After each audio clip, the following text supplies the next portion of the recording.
truth is the most convincing story that maps onto reality, and that's why the central narrative is falling apart. Right now in the United States, people should not be walking around with masks. We must see the central narrative for the fiction that it is. We are Americans. While elections are sometimes messy, this was a secure election. The founders began the fight for human liberty and self-governance, and it's up to us to finish the job.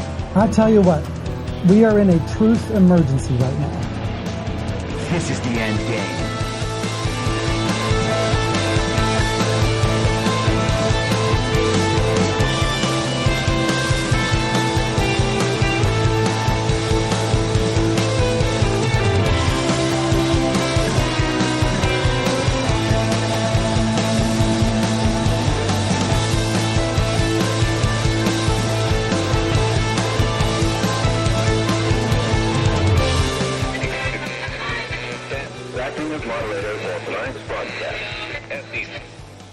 Immensely seductive.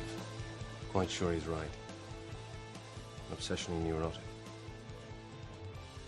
Pretty dangerous, in fact. Do you mean you doubt your powers to convince him? Worse than that. What I'm afraid of is his power to convince me. Let us never tolerate outrageous conspiracy theories. Say it! Say it! All right, I'll say it. We're talking about putting a manifestly irresponsible man on national television. Sweetheart, be reasonable.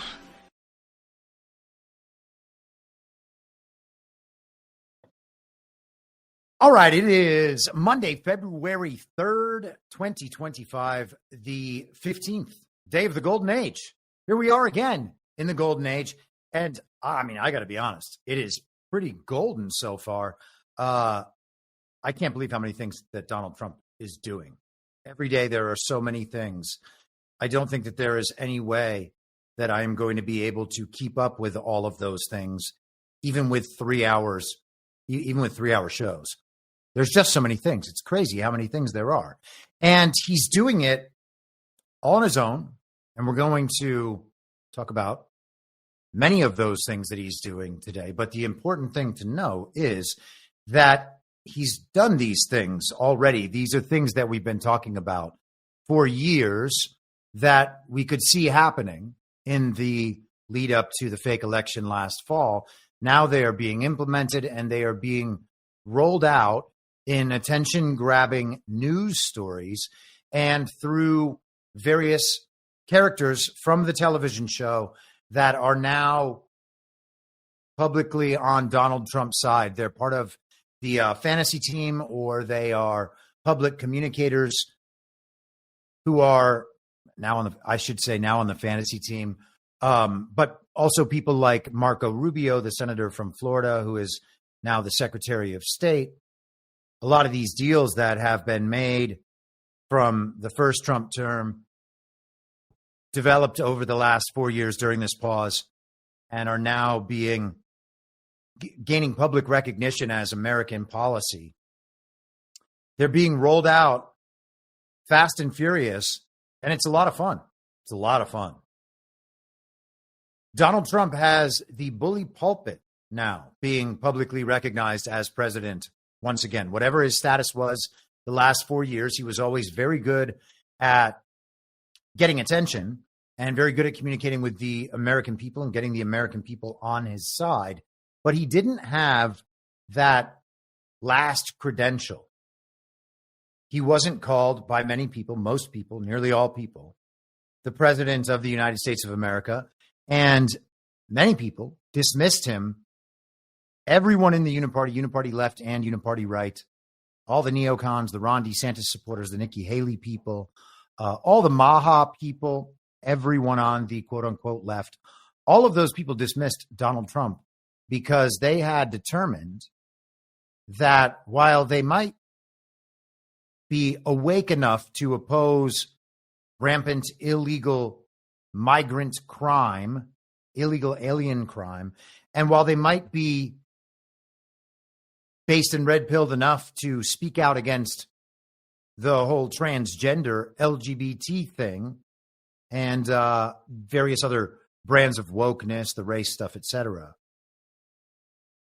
They weren't willing to abandon their positions in the party of false decorum.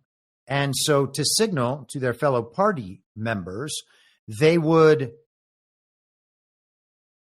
publicly proclaim that they were still smarter than Donald Trump was, that they would know what to do when Donald Trump didn't know what to do. And they would go online to tell Donald Trump that he's done or that he needs to pipe down or that he can't say the thing he's saying or shouldn't be supporting the thing he's supporting. Just whatever anti-Trump point they had to make, even when they were aligned with Donald Trump about the underlying policy, they would say it's good that he's doing that policy or pursuing that policy. It's good that he's championing this cause, but it would be better if he did it in this other way. This is how we would do it.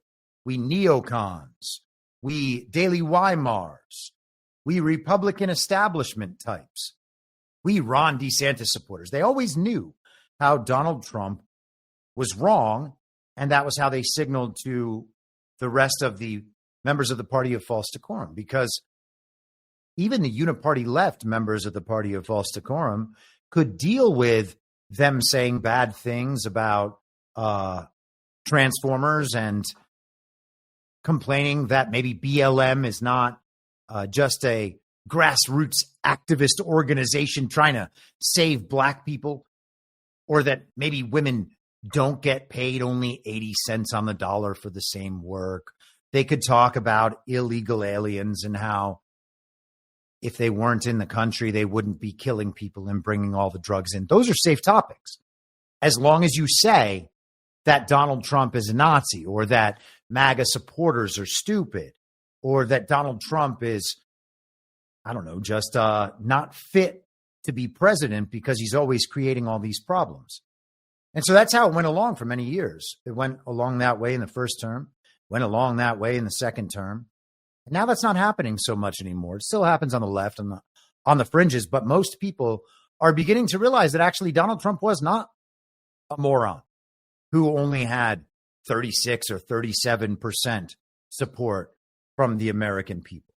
And that's been true for years, of course.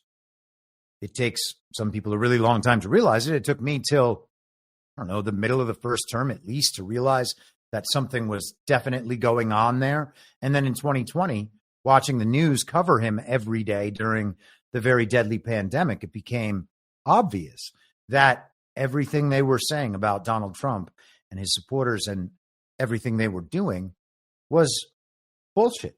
They were just lying to the American public every day. So now Donald Trump is back, publicly recognized as president, and he has the bully pulpit, which means that he gets not only the imprimatur of the office, he's recognized as president, so the news has to cover him. And one of his comms guys today, Stephen Chung, was pointing this out. Hold for processing for just a moment here. He was pointing this out on X, formerly Twitter, and I just kind of want to put this in everybody's heads as we get started today, because I found it very telling. And of course, we have to hold for processing again because my computer, I did something very stupid and I don't know what it is, but now many of my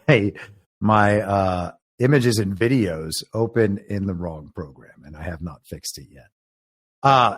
Stephen Chung today, full spectrum dominance, and he's just showing Trump being covered as he's signing executive orders today in the Oval Office. He's got 10 different news organizations carrying that signing, and his impromptu press conference that has become a Donald Trump Oval Office tradition already after 2 weeks. He takes questions while he's signing executive orders. He has the people there ready to speak about what the order means. It's really been just a top-notch TV show, and I'm not saying anything judgmental at all. There's nothing attached to me saying that this is a TV show. He knows that through broadcasting these executive order signings, he can speak directly to the American people. They can see what he's doing with constitutional executive power from the Oval Office, and he can explain the reasoning for it while reporters ask him questions. He's accessible to the American public through still the mainstream media, which is fine if they are just disseminating what he's doing. I mean, unless the whole thing is only a soap opera and there's just no government at all. And that's entirely possible. But he is accessible and he's letting everybody know what's going on. It's almost impossible for the media to make a dent when it comes to any of the subjects they're covering. No one is disputing what Donald Trump is doing. We talked about this a little bit on, and not, I understand, not no one. I'm speaking in exaggerating terms and I shouldn't. Very few people are voicing loud public opposition to the things Donald Trump is doing. Things he is doing. Wow. Can't talk. Can't think. Who knows what's happening right up here ever, you know? The opposition to Donald Trump is minimal compared to what we saw in 2017 and what we saw in 2020. And even what we saw as the media was rolling out the very violent insurrection narrative and how MAGA was anti-science and how we didn't support the Ukraine war, the Israel war enough. Very little pushback. The public understands that Donald Trump has an overwhelming public mandate to do all of these things. Okay? It's more important than any election results could ever be. Donald Trump, with the bully pulpit and the public mandate, letting the American public know what is actually going on, what their government has been doing, and how illegitimate that government actually is. And so we're going to get through all those things today. I have just the longest list of notes and subjects. I cannot even imagine. I don't think we're going to get through it all, but we're going to give it a shot. We are living on a prayer. Hello and happy Monday to everyone in the chat. Mary G. Rumble's $10 Rumble rant just came in. You sent it at the exact right time. She said, thank you, Chris. Thank you. Thank you all very much for your support. Thanks for watching. Let's get on into it. And I want to start with one that is almost so deranged that it is right back around all the way to being hilarious. This can be viewed as extremely disturbing or as the slapstick comedy portion of the program. And of course, I would prefer to focus on the slapstick comedy of it all. So I suggest that we just do that. But if you are still in the horror or action movie genre phase of your awakening process and you are unable to participate in the humor of what's happening right now, I do understand, and I don't mean to trigger you, but let's watch Bill Gates. My friend Patriots in Control grabbed this clip today. Bill Gates says he doesn't understand why there are conspiracy theories about him, then immediately follows that up by saying another pandemic will come and the CDC and WHO need to be prepared.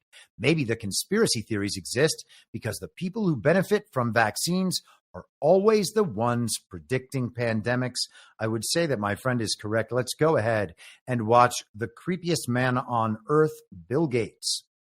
With everything that's been going on in the 2020s, including some of the wild conspiracy theories about you and vaccines, does the world still make sense to you? You know, things don't always go in a straight line. And if you'd said to me that at a time where we've cut child to death in half since the turn of the century, and the main reason for that is vaccines, and we did save millions of lives during the COVID pandemic because of vaccines, that if you said their reputation would be more confused today than ever, I would have said, are you kidding? You know, people will see that this rotavirus vaccine, which is for diarrhea, or pneumococcus for pneumonia, you know, these are miracles. And we, you know, managed to get these to all the children of the world. And so, you know, instead of 10 million dying every year, we're below 5 million. So somebody with a kind of logical view, like I try to have, it is confounding that you have those conspiracy theories. I hope that dies down. The pandemic was a very unusual thing in terms of, the government wanting to stop the spread of it. And yet, how much was that wise? We clearly kept schools closed longer than we should have. We were learning as we were going, and, another pandemic will come.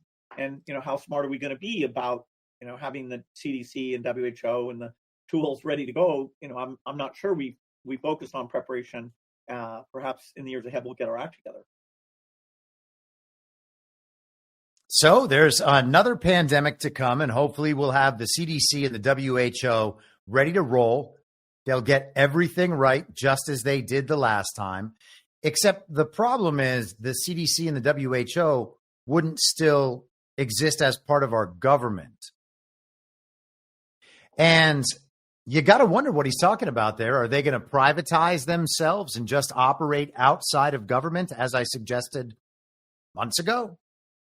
Probably. Yeah, that's probably going to happen, and they'll just keep doing their thing, and certain states will decide to implement policies on the basis of the commands of the WHO and of the CDC. And I just quickly want to hit this while we're on the subject. This is, I guess, a little less funny than creepy Bill Gates, but it's still wonderful. I'm not trying to sound like there's scary news coming. The CDC orders pullback of new scientific papers involving its researchers. Source says, this is from Reuters today. The CDC is seeking to withdraw all papers involving its researchers that are being considered for publication by external scientific journals to allow for a review by the Trump administration, a federal official told Reuters. The sweeping order came in an email from the CDC's chief science officer on Friday, addressed to all division heads at the agency. The official who has seen the email told Reuters the official was not authorized to discuss the matter publicly. So someone is talking about the emails that they are receiving from inside the executive branch agencies, stuff that apparently they're worried about discussing outside, though they're doing it anyway. They're just saying, please don't use my name. I'm doing something I shouldn't be doing, but it's only because the government is doing something so unjust. The review is aimed at removing language to comply with President Donald Trump's executive order, saying the federal government will only recognize two sexes, male and female.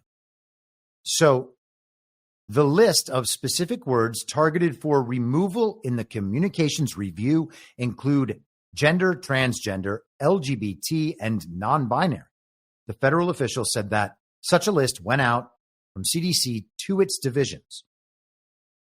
And this is kind of above and beyond the stoppage of communications just a week or so ago. Wasn't quite 2 weeks ago. But yeah, maybe it was that first week. It's all going so quickly now. So they are pulling back their papers from scientific publication if they have the gender agenda baked into the cake of those papers. You have to wonder how many papers are exclusively about gender nonsense. And really interesting. I wonder if we'll see I wonder if this is going to kind of set a baseline for articles coming from these government-linked health organizations actually being published in these quote-unquote scientific journals, because, of course, Trump stood up the science board as well. There might be people within the administration reviewing the science on a number of subjects and suggesting that government agencies no longer attempt to publish in external journals any of their agenda-oriented science. And sadly, most of the quote-unquote science is agenda-oriented. You got to love seeing stuff like this.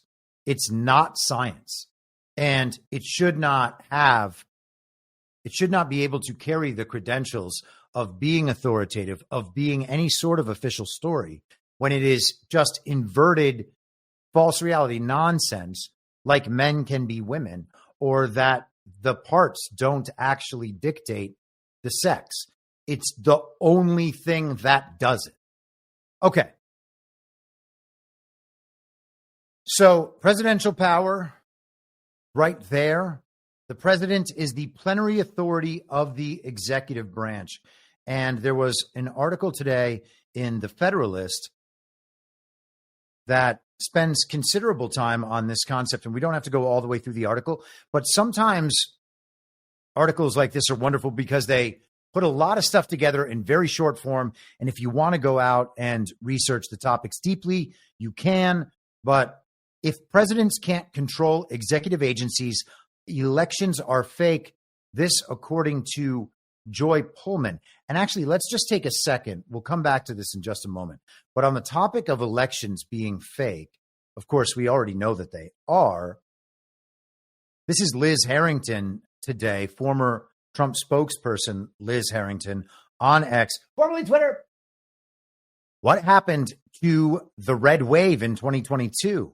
Well, in just 7 states, there were 2,189,483 voters who do not exist. 4,840,975 who voted from addresses they did not live at. 1,449,054 more votes than voters. Oh, how does it happen? 8,479,512 unverified votes in California, Georgia, Illinois, Michigan, New York, Ohio, and Pennsylvania alone. 21.6% of the total. And 3,038,081 certified votes later edited, deleted, or washed to other registration records. And so there is an article that she links to in the Daily Caller by a woman named Marley Hornick, who has been involved in election integrity work and advocacy since 2020. She's done a ton of work on all this stuff, a lot of work on how many fake voter registries there are in New York, how they are laundered, and how they are deployed. 21.6% of the vote in these states alone is unverified. Voters who do not exist, voters who voted from addresses where they do not live, and 1.5 million more votes than voters. This is in the 2022 midterm elections. That should have been a red wave if our elections were real and if the reported results accurately reflected the will and intent of the voters, then it would have been a red wave. And we wouldn't have had to deal with 2023 and 2024 to the extent that the government was actually doing anything. Now, I don't believe the government was actually doing anything. And we covered that throughout this time. The congressional hearings are obviously totally fake. The fake president obviously doesn't have the power to do this, or he's implementing a Donald Trump program, or these are the sorts of things that will be easily removed and washed away in whatever period follows this. And that is what we're seeing now in large part. And people say, oh, but the destruction. And yes, there was some measure of destruction. Some of that was the people destroying things on their own in response to learning that the world was a way different than they thought it was initially. And there's been some of that throughout the process. And of course, we've all had to deal with that, whether it's in our work lives or in our personal lives or whatever. We've had some of the jolts that other people experienced just a little bit earlier. So we were able to observe those jolts for what they were rather than the emotional and dramatic jolts that other people were having because of the emotion and the drama in the stories they were learning to be true for the first time as those stories would cycle through on reruns. And, you know, we're going to see maybe a little later on, if we get to it, how some of the Ukraine stuff has been nonsense from the beginning, as we have covered for for 3 years. It was late February of 2022 when the very brutal invasion began. That whole narrative. So some of these stories have just been around for a long time, and we've had to factor them into our thinking the whole time. And doing that has provided us, I believe, with insights that are not being provided by others and have not been provided by others.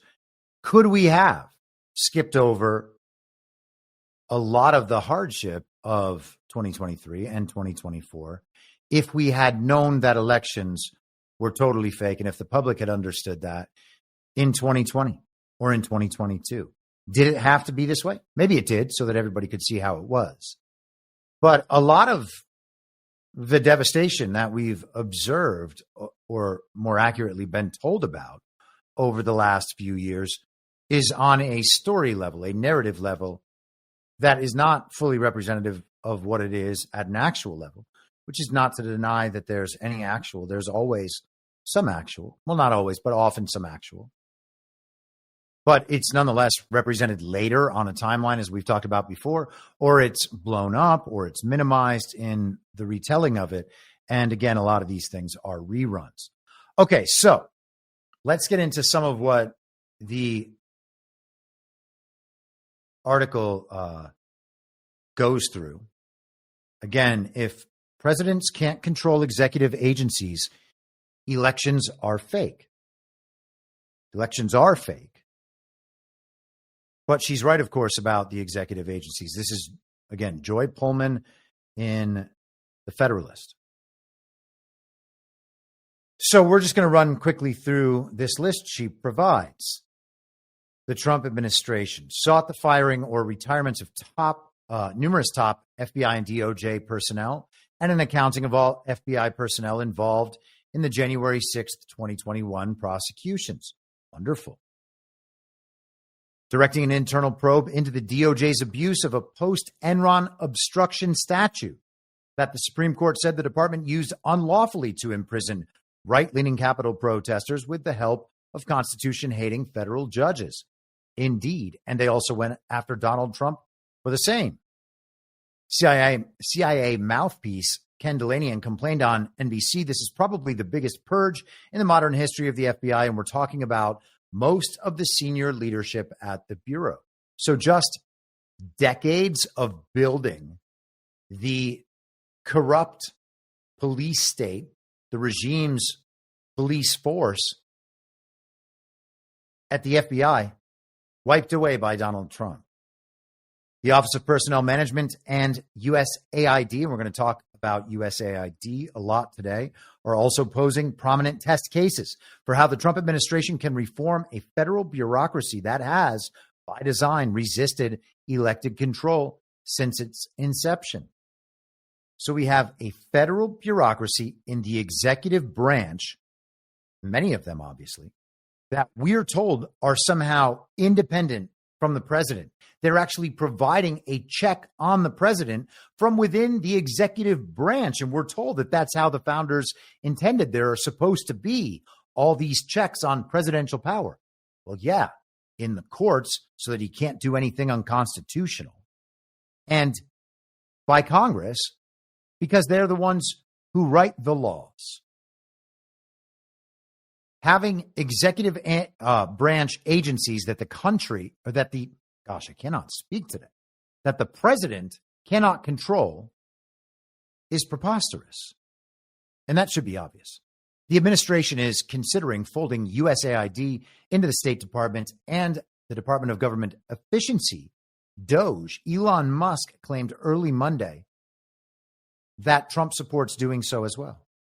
The two agencies have long engaged in power struggles. And as we'll see later on, Marco Rubio has assumed the position, the role of administrator of USAID because it's been brought back under the State Department. Much like it seems the Fed and the IRS have been brought under Treasury. USAID is widely perceived as a CIA front organization. Former State Department official Mike Benz says USAID has funded international censorship and regime change operations. We're going to see some of that later. And let's continue on down here. Actually, we'll come back to this when we get into some more of the USAID stuff. But let's move to some more directly Trump-related stuff, what the administration is doing, big picture, and then we'll move back into some of that because there's so much going on in foreign policy as well. So this is just from this afternoon. Trump orders the creation of a U.S. sovereign wealth fund. Says it could buy TikTok. How about that? Donald Trump is going to direct the purchase of TikTok. Imagine thinking about that like 2 years ago, and then it just happens. U.S. President Donald Trump signed an executive order on Monday ordering the creation of a sovereign wealth fund within the next year, saying it could potentially buy the short video app TikTok. Trump offered little in the way of detail and was unclear how such a wealth fund would work. Typically, such wealth funds rely on a country's budget surplus to make investments, but the U.S. operates at a deficit. Its creation would also likely require approval from Congress. Would it? Would it? Or could it just be under Treasury? I bet it's the second one. They're going to say it's the first one to make it seem like Trump can't do the thing or there's some big dispute about it. And if there's a dispute about it, wonderful. Take it to the courts. Let's have the dispute settled. And better yet, if the courts don't settle it the right way, well, then let's take it to the people. Because the court of public opinion is all that matters. And it seems like Donald Trump is very, very in tune with the court of public opinion. And as I've suggested on this show for years, I think that's because wherever all the information is in that great cloud in the sky, where it is analyzed by algorithms we can't imagine, it seems like Trump and Trump team have had access to that information for a very long time. So they actually do know what everybody's thinking at once, right? And they can get that information right down to the individual in real time. We are going to create a lot of wealth for the fund, Trump told reporters, and I think it's about time this country had a sovereign wealth fund. Trump had previously floated such a government investment vehicle as a presidential candidate, saying it could fund great national endeavors like infrastructure projects, such as highways and airports, manufacturing, and medical research. Administration officials did not say how the fund would operate or be financed, but Trump has previously said it could be funded by tariffs and other intelligent things. Intelligent things. Interesting. Treasury Secretary Scott Bessent told reporters the fund would be set up within the next 12 months, and we can just hear from Trump and Bessent directly. Hold for processing.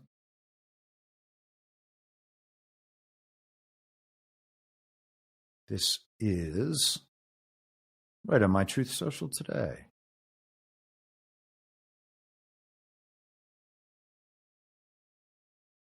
Is there any chance that Canada or China could also get out of the tariffs after you struck a deal with Mexico? Well, nobody's out with Mexico. We had a great talk with Mexico, and we had President Sheinbaum is a woman. I like her very much. We've had good relationships, but we have to stop fentanyl from coming in, whether I like somebody or not.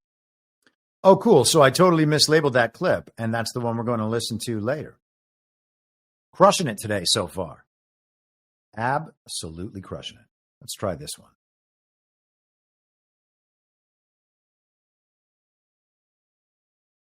That Canada or China could also get out of the tariffs after you struck a deal with Mexico? Well, nobody's out with Mexico. We had a great talk with Mexico, and we had President Sheinbaum is a woman. I like her very much. We've had good relationships, but we have to stop fentanyl from coming in, whether I like somebody or not, and we have to stop the illegal aliens. I mean, what are you going to do? What are you going to do? I have sabotaged myself. Hours and hours of show prep just set on fire. Oh, it's fantastic. Oh, we're having fun, everybody. We are having fun.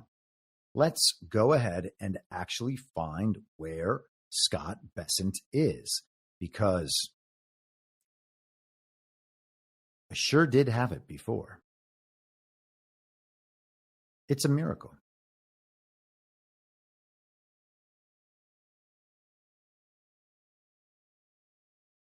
Hold for processing. We're going to do this the old-fashioned way.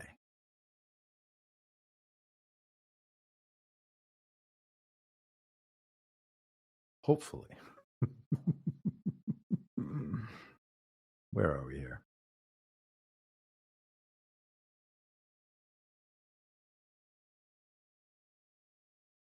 So he's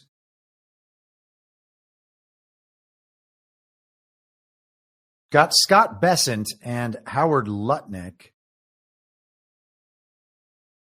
here to sign the Sovereign Wealth Fund, and now we are all the way there. Here we are. Secretary of Commerce Howard Lutnick to begin a process that will hopefully result in the creation of an American Sovereign Wealth Fund. It's a very exciting event. We're going to have a sovereign wealth fund, which we've never had. We have a lot of things that create wealth, and you're seeing that over the last 2 weeks. I think we've created more wealth. Other people have created de-wealth. The people, my predecessors, we're creating a lot of wealth. Scott, maybe you'd like to say something about it, and I'd ask also Howard to say something about it. Yes, sir. This is very exciting. We're going to stand this thing up within the next 12 months. We're going to monetize the asset side of the U.S. balance sheet for the American people. We're going to put the assets to work. And I think it's going to be very exciting. We're going to study best practices that's done around the world. It'll be a combination of liquid assets, assets that we have in this country as we work to bring them out for the American people. The extraordinary size and scale of the U.S. government and the business it does with companies should create value for American citizens. If we are going to buy 2 billion COVID vaccines, maybe we should have some warrants and some equity in these companies and have that grow for the help of the American people. So I bring all these things together. I think Scott and I will create an amazing sovereign wealth fund for you, sir. So other countries have sovereign wealth funds, and they're much smaller countries, and they're not the United States. We have tremendous potential in this country, tremendous. You're seeing that, what's happened just in a short period of time. And as an example, TikTok, we're going to be doing something perhaps with TikTok, and perhaps not. If we make the right deal, we'll do it. Otherwise, we won't.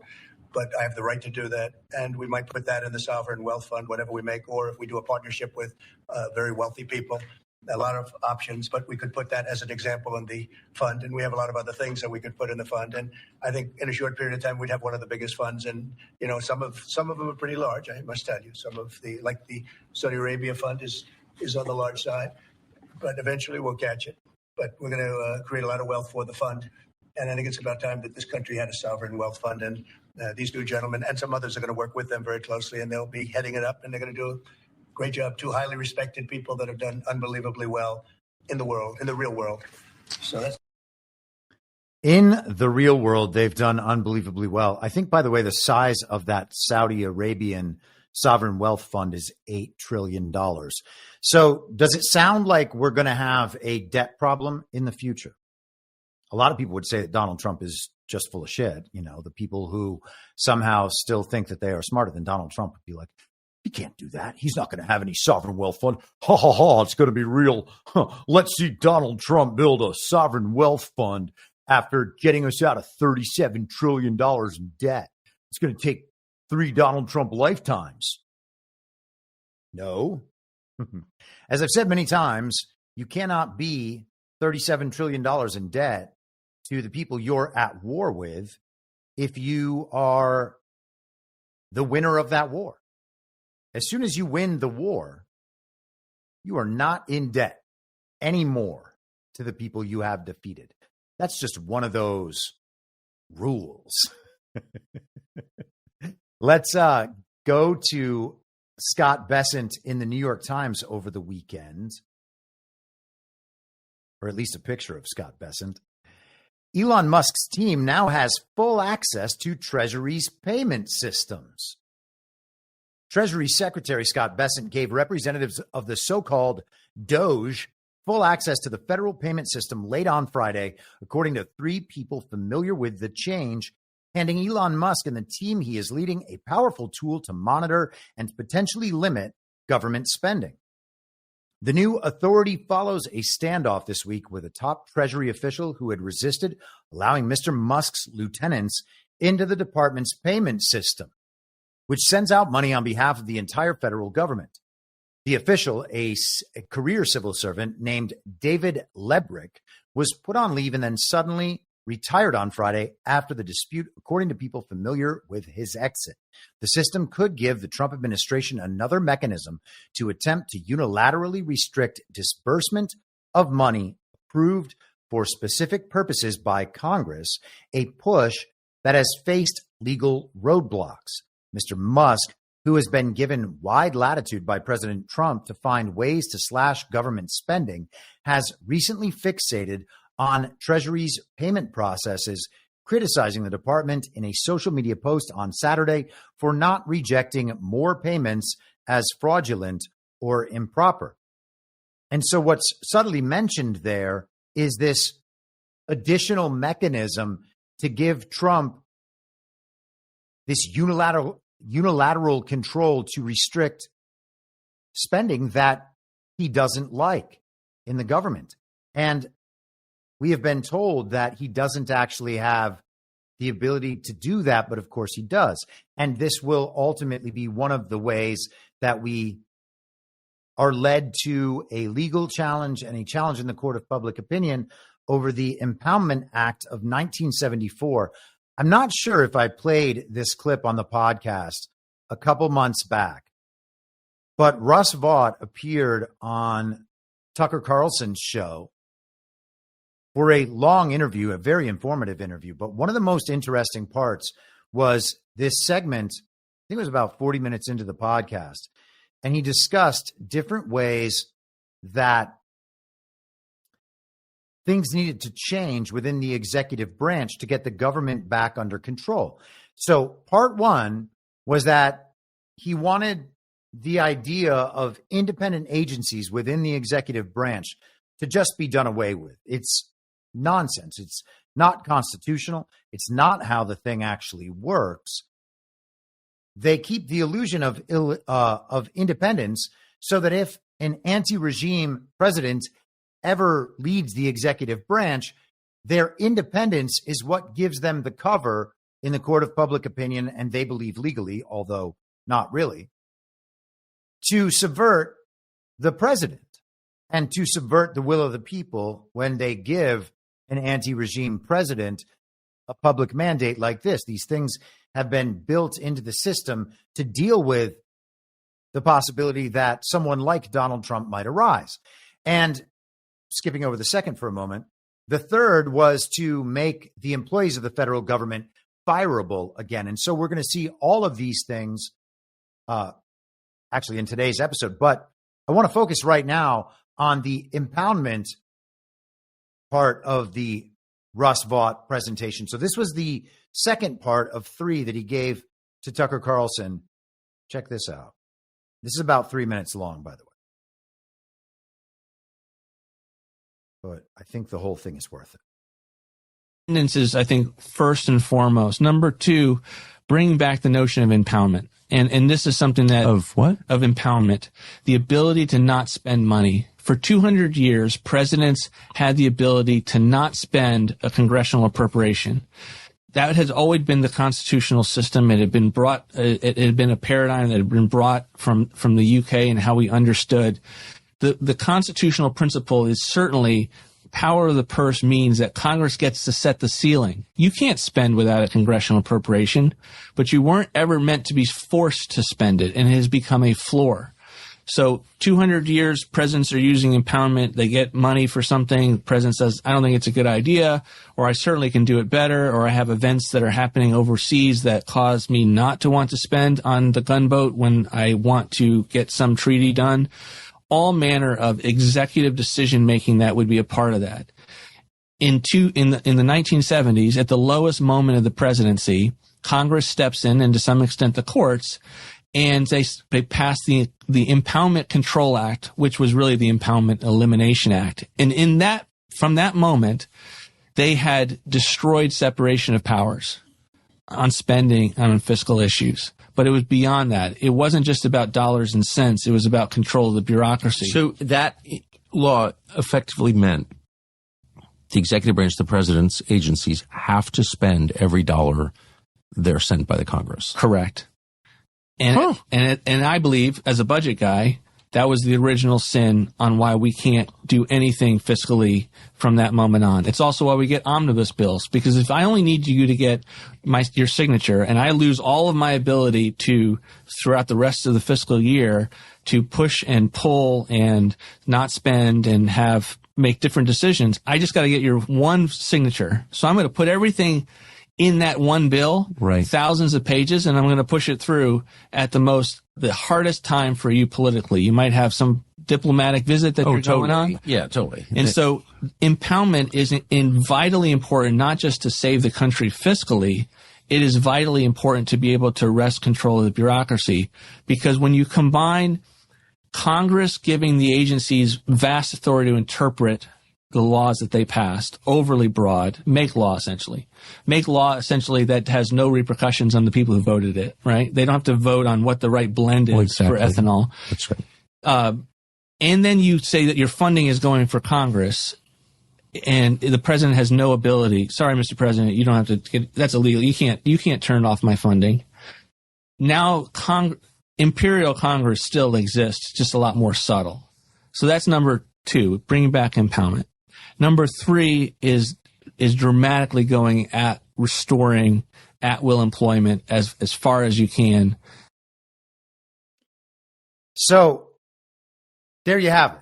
He explains it throughout, and we're going to see the opposite case made by the media as this year goes on and Trump eliminates various forms of spending that the Congress will say it's already committed.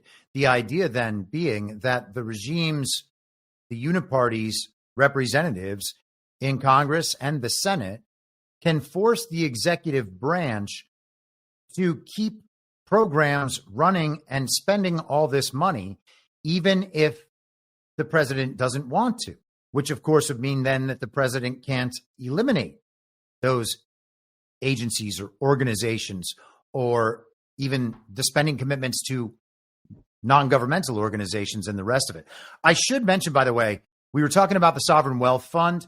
The Sovereign Wealth Fund, in addition to being a vehicle for Trump to buy TikTok, it is also probably a drainage destination. And keep that in mind as we see the Sovereign Wealth Fund increase and we get stories about what sorts of money are flowing into it. I wonder if seized assets, already seized Bitcoin, et cetera, are going to be flooding into that sovereign wealth fund. There's talk of course, strategic reserves of cryptocurrencies.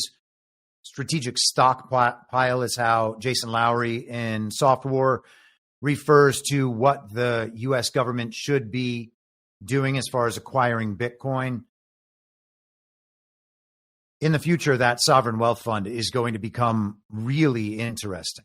But continuing on with this Treasury business, part of the leftist freakout over all of this, Elon Musk, the guy that no one can be that no one on the left or in the uniparty can trust, he is getting right up in the guts of. That's not the right way to say that. He's getting all up in the mix of the U.S. government's spending. He's going to be able to follow all of the money. All of the money will be followed from the source. Occasionally, you get the destination of that money, and you can try to follow the money back. And sometimes you can get all the way there, but often you'll like hit a brick wall through the web of NGOs and philanthropic foundations and the rest of it, or organizations like USAID giving it to an NGO. And then there's no, you can never get the full chain, because somewhere in there are private organizations, private individuals who don't have to report anything, intelligence organizations, various forms of money laundering. They make it really difficult. But now I think maybe with this, it's going to be easier to match the source to the destination. I'm hopeful of that. I think with the analytic tools that are being developed through AI, and man, people are doing some insane stuff with the programming now. Many people, I don't even know. I think it was Peter Berniger who did it, but someone's done this incredible, someone in the chat can post it, just this incredible visualization of where all the NGO money goes. But now we're talking like the entire federal government. Elon was very vocal on X, formerly Twitter, over the weekend, talking about how the Treasury officials would basically just have to rubber stamp fraud all day long. There were no checks, there were no checks on what the spending was, whatever got sent to them. They just kind of had to go ahead and sign off on. Crazy situation. So there's a bit of a freak out going on, and they're trying to figure out who's getting all this information, who's going to know everything about what our government's actually been doing. Well, this was Wired yesterday. The young, inexperienced engineers aiding Elon Musk's government takeover. And let's just go through a little bit of this, because they've figured out who it is. Elon Musk's takeover of federal government infrastructure is ongoing, and at the center of things is a coterie of engineers who are barely out of, and in at least one case, purportedly still in college. Most have connections to Musk, and at least two have connections to Musk's longtime associate, Peter Thiel, a co-founder and chair of the analytics firm and government contractor Palantir, who has long expressed opposition to democracy. Peter Thiel is J.D. Vance's owner. Peter Thiel and Reid Hoffman were at a billionaire confab in Sun Valley, Idaho, having a public shouting match over martyring Donald Trump. 2 days later, we had the assassination event. 2 days after that, J.D. Vance was named as the running mate in the fake campaign leading up to the fake election by none other than Donald Trump on Truth Social. That Peter Thiel. Wired has identified 6 young men, all apparently between the ages of 19 and 24, according to public databases, their online presences, and other records, who have little to no government experience and are now playing critical roles in Musk's so-called Department of Government Efficiency project, passed by executive order with modernizing federal technology and software to maximize governmental efficiency and productivity. The engineers all hold nebulous job titles within DOGE, and at least one appears to be working as a volunteer. And, you know, there are people on the other side who will tell you that DOGE isn't even a real government agency. And the thing is, we've been talking about that for a long time, and it doesn't matter. Why? Because it is serving the narrative purpose as intended, and its status as a government agency is irrelevant. Donald Trump is the plenary authority for what can become public information in the American government. He can have any information released to the public that is under his purview. I think that Treasury information is something he could choose to release or could choose to assign access to whenever he wants. he is the plenary authority on classification and information. The Treasury is under the executive branch. He's the plenary authority of the executive branch. Elon Musk, if Kash Patel is to be believed, and I believe that he is the number one defense contractor. And it's hard not to see that as being true because he has so many companies as a private businessman that are linked directly to the U.S. Defense Department. So that's not hard to believe at all. So Donald Trump, to make the government efficient and to clean up all the waste, fraud, and abuse on behalf of the American people, from whom he has an overwhelming public mandate, he's employing defense contractors to analyze information. Is that a national security risk, or is that exactly what we told Donald Trump to do last fall? I think it's the second. But that's not okay. It's a threat to national security. Elon Musk, the private businessman, and even people like, by the way, Whitney Webb, who's a good researcher, what is that chick doing? She's the most black-pilled person on earth. And now she's upset that Elon Musk, the private businessman, is doing these things. Elon Musk isn't a private businessman. You cannot be a Defense Department contractor and just a quote-unquote private businessman. You're under a Defense Department contract. Elon Musk already has top-level security clearances. What are these people talking about? And again, I'm very clear that I think there are plenty of people to be concerned about. One of them, Peter Thiel, by the way, within the tech bro and Defense Department contractor arena. But I don't pretend that they're just private businessmen influencing the world, and that if Donald Trump gave them access, then that wouldn't be rightful. So I don't know what to say about that. That is such a weird complaint. I think that complaint is going to look silly in the future. And I'm not even trying to say bad things about the people making that complaint, other than if you had not spent the last 4 years analyzing the government as though Joe Biden won a real election and was a real legitimate president, you wouldn't be having these problems. The 6 men are one part of the broader project of Musk allies assuming key government positions. Already Musk's lackeys, of course, they've got to be lackeys. They can't just be employees. Aren't these federal government employees? Or are they just the employees of Defense Department contractors? Again, if they were deep state, if they were uniparty aligned, if they were part of that government bureaucracy and Defense Department contractors, these people would not be complaining. These people are actually complaining that those people are losing their jobs just because they don't actually ever go to work and stuff, or because they've been involved in treason.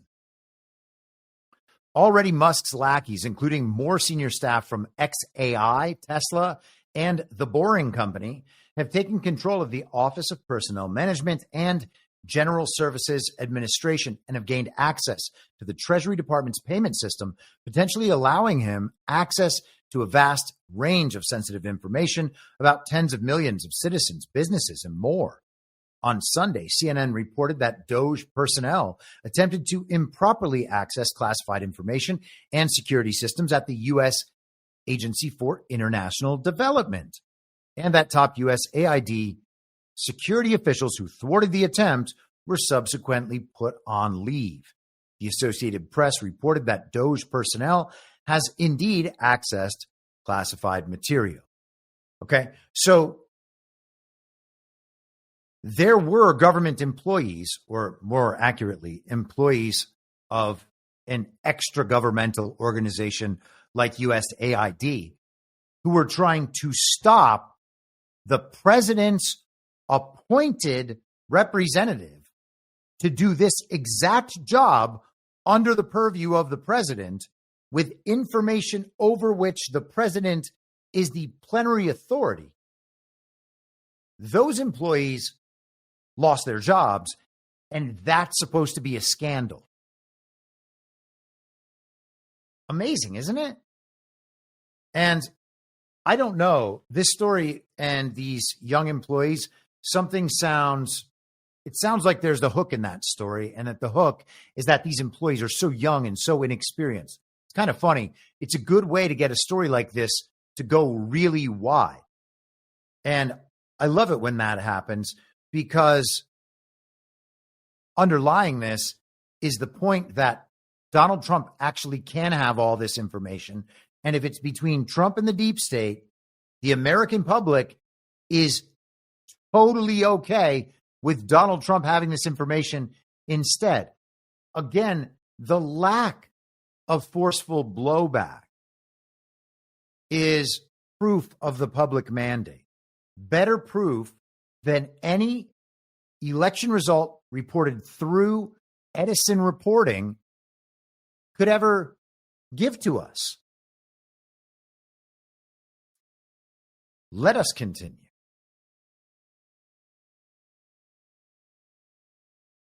So Donald Trump has put out, we talked about this a little bit on Devolution Power Hour on Saturday night.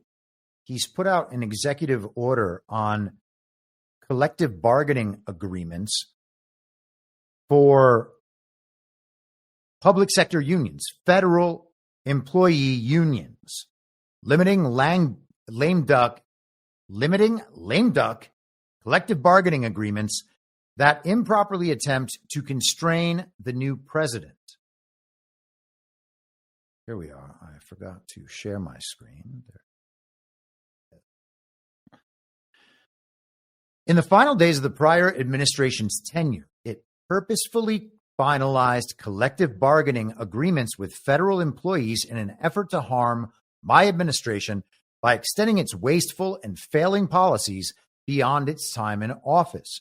For example, the Department of Education negotiated a CBA on January 17th, 2025, 3 days before I took office, that generally prohibits the agency from returning remote employees to their offices. So that would be in direct violation of a Donald Trump administration policy. Now, did Biden file that because he's our boy blue and wants to make this something that can immediately be contested? This is a fast track to a showdown in the courts.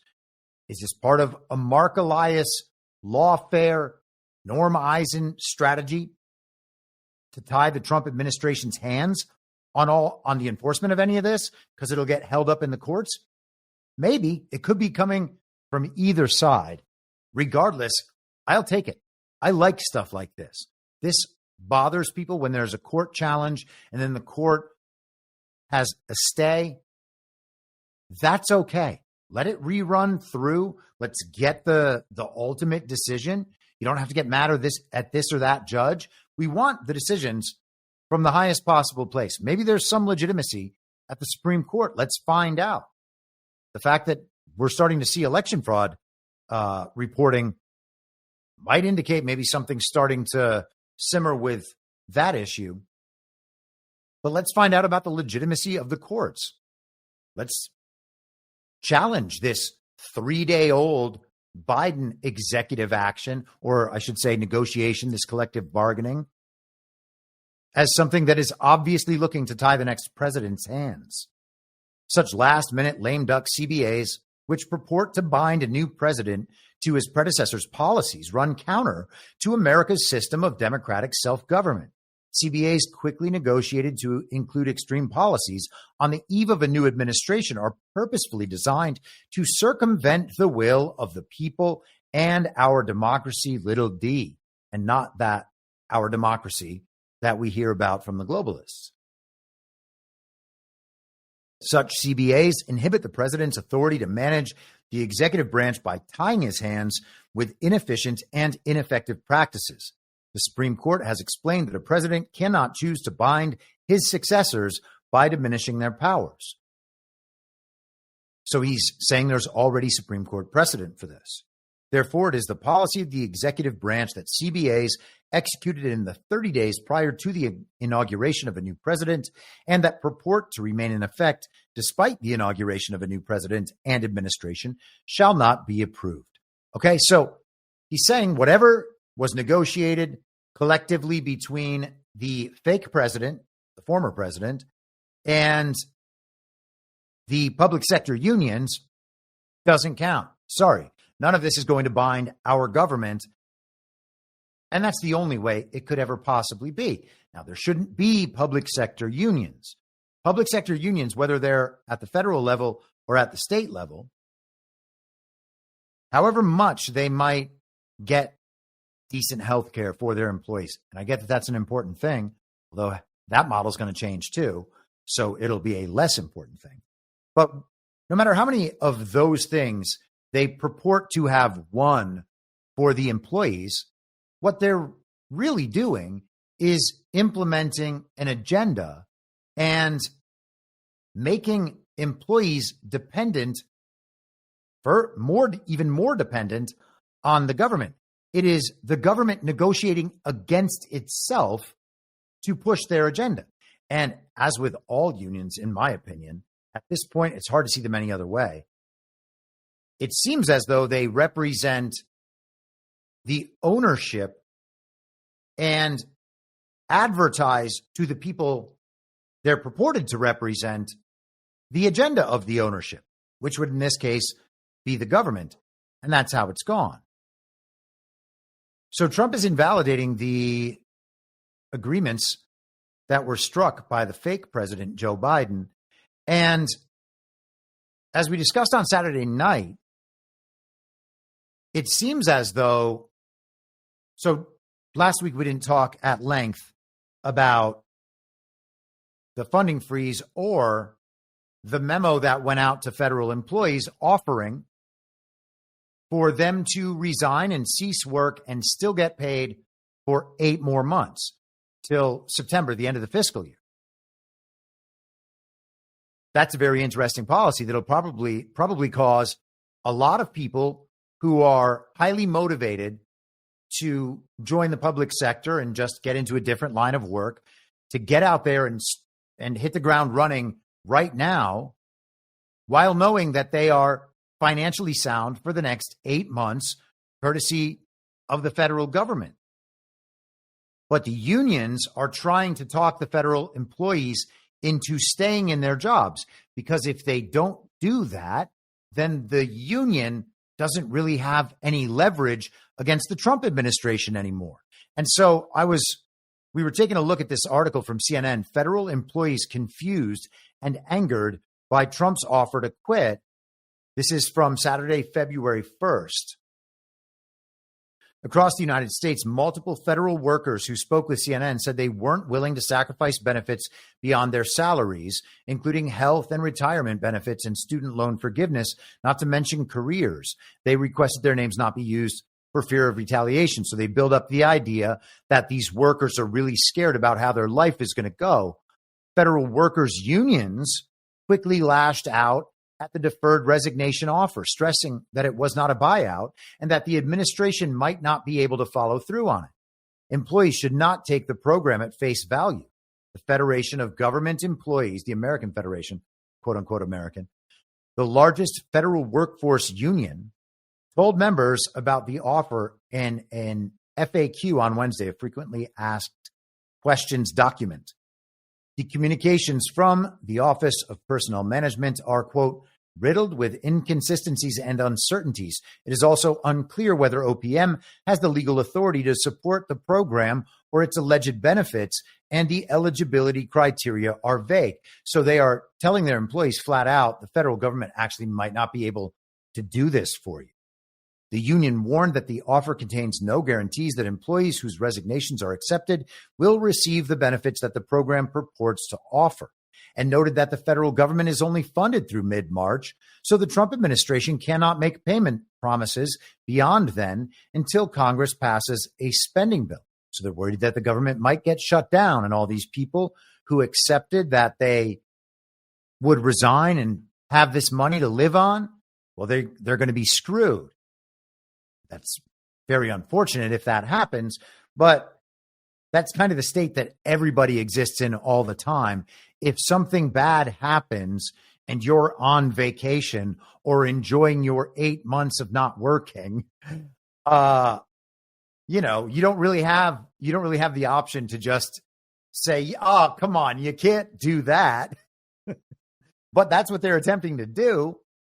So, if the government shuts down and the deals don't work out, I guess, sorry, but a few good months is still something, and maybe more than people might otherwise deserve, because a lot of people, as Trump noted last week, are working second jobs and just getting paid to do their government job, though they do nothing. They don't go to work. They don't even actually produce anything verifiable. The backlash prompted the Trump administration to send another email to employees on Friday, this time coming from their individual agencies. It reinforced and underlines text that the offer is valid, lawful, and will be honored by the respective departments. Also, those who accept the offer will, quote, not be subject to a reduction in force or other premature separation, end quote, will not be expected to work during the roughly 8-month period with rare exceptions, and can take a non-governmental job during that time. And so they're making it very clear, yes, the offer is a good offer and a real offer, but we are going to live up to that offer. And the unions are telling their employees that, no, you actually can't depend on your employer, the federal government, to live up to the offer of paying you to not work, but you can definitely expect your employer, the federal government, to live up to their promise to pay you if you keep your job, even though you would then be totally subject to firing at any point.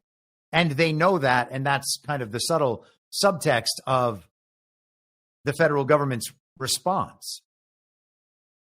You're not going to lose your money if you take the resignation.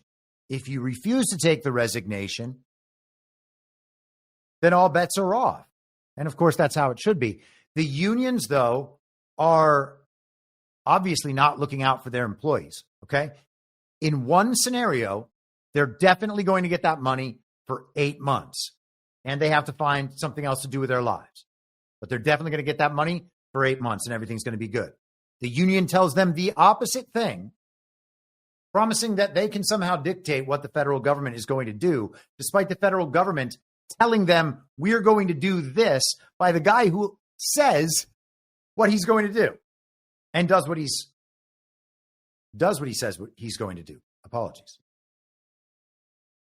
So the union is working in clear opposition to the people it's ostensibly protecting, and it's ostensibly protecting these people right now. It's doing what it's doing because it's trying to protect itself. Because if the employees are gone, then there's no point in having the union, is there? And the union, of course, gets paid also by the federal government. So consider how cushy all of those union jobs are. They're doing important work protecting all these employees. Federal government has millions of employees, and these nice union people are protecting them. And it's a protection racket because, of course, those employees are forced to pay union dues. It really is crazy.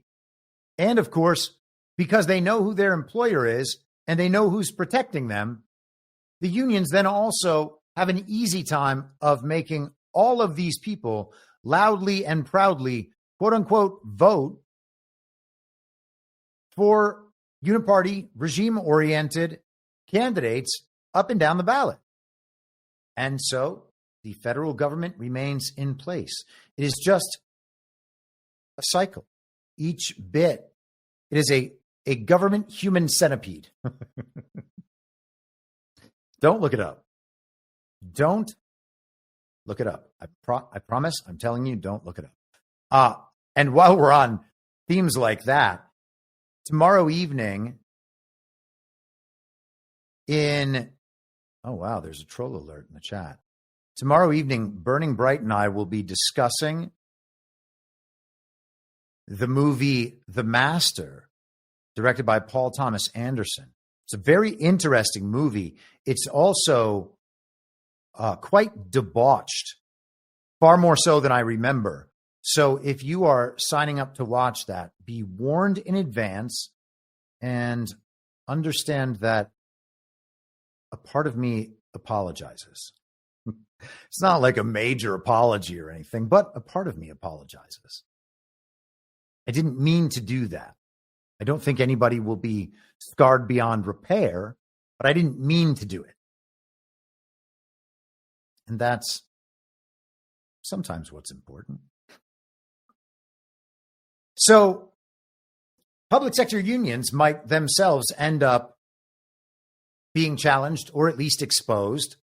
And if the federal government begins to disappear en masse, and there are not all of these federal workers who receive federal paychecks, now, of course, the Treasury's paying those paychecks.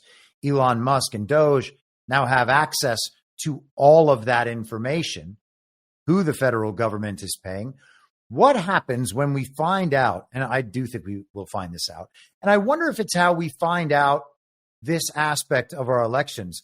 I wonder how many dead people or made up people are being paid by the federal government. Got to think there's a lot. Thousands, tens of thousands, hundreds of thousands. It's going to be interesting. Just think of how easily they could funnel money through, just laundering the federal government's money over and over and over again by sending it out to this mass of federal employees that don't ever show up to work, so no one can tell if they have any fellow employees. I mean, what happens if the Treasury believes that an agency is 200 people and there are 190 fake people in that agency, but no one ever has to go to an office, and they just figure, oh, these are the only people in the company I actually know. Everybody else is just an AI. I'm getting into some speculation, obviously, here. But we have seen things that are along those lines. And at this point, I can imagine that they are laundering money and increasing the population by whatever means they can access. If you can do something and you are them, why wouldn't you do it in all the places you can do it? They have these processes. The goals don't change throughout the regime. They don't believe they're ever going to get caught because they're in control of everything. The only times they do get caught are when they're trying to take down the organization, when the regime itself is trying to take down the organization or the individual for his corruption and compromise. So you can pretty much get away with anything under those circumstances. Moving on, Miranda Devine wrote in the New York Post about Trump cleaning out the FBI and the DOJ, going through all of the various scandals and controversies the FBI and the DOJ have been involved with over the last few years. The regime freaking out about that. The response, you may or may not be seeing this in your social media feeds, but the response to a lot of the adjustments, let's say, that the Trump administration has made to the status of federal employees and federal agencies, a lot of that response has ended up on Reddit. And there are these message boards where federal employees are just anonymously voicing their concerns. And hey, cheers to anonymous communications. Can't be mad at it. I think maybe a lot of people have, a desire to figure out who these people are and bust them in real time. But hey, Information among other information. I want to know what they know. So this is on the r/FBI board. OPSEC reminder, use of fingerprinting on emails and notices. The Post says, please share. We've received word that Elon Musk's staffers are using space characters to identify information leakers. Before sharing any information, please use a checker to detect and remove these. Avoid directly leaking images. Instead, request that the information be rewritten and the image recreated rather than shared directly from the source. This is essentially an email watermark, adding a space here, making a typo there, and similar subtle changes to track leaks. Stay vigilant. So the idea here is that there are attempts to bust these people for leaking information, and the way that they'll do it is they'll put something, some identifier in the text of the email that makes it so they can know who received that particular version of that text. Okay, so maybe there's an extra space between sentences somewhere in the email, and that version is sent to 1 or 2 or 10 people. I don't know how they're doing it. But if the leaked email had that 2-space anomaly, well, then you'd know that email came from this person or these people.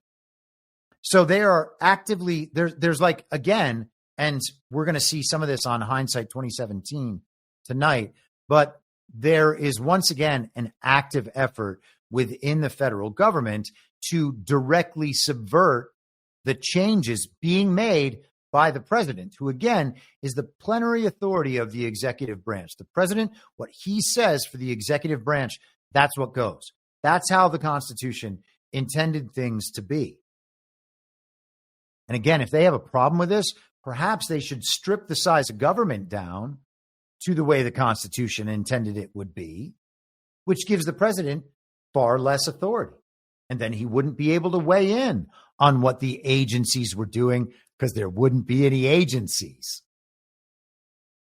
And again, and you know, to reiterate the point, it's possible that the federal agencies might just move outside of the federal government, and rather than being controlled by the executive branch or a Donald Trump or anything in the U.S. government, they would then be, quote unquote, private organizations, totally unaccountable to anyone.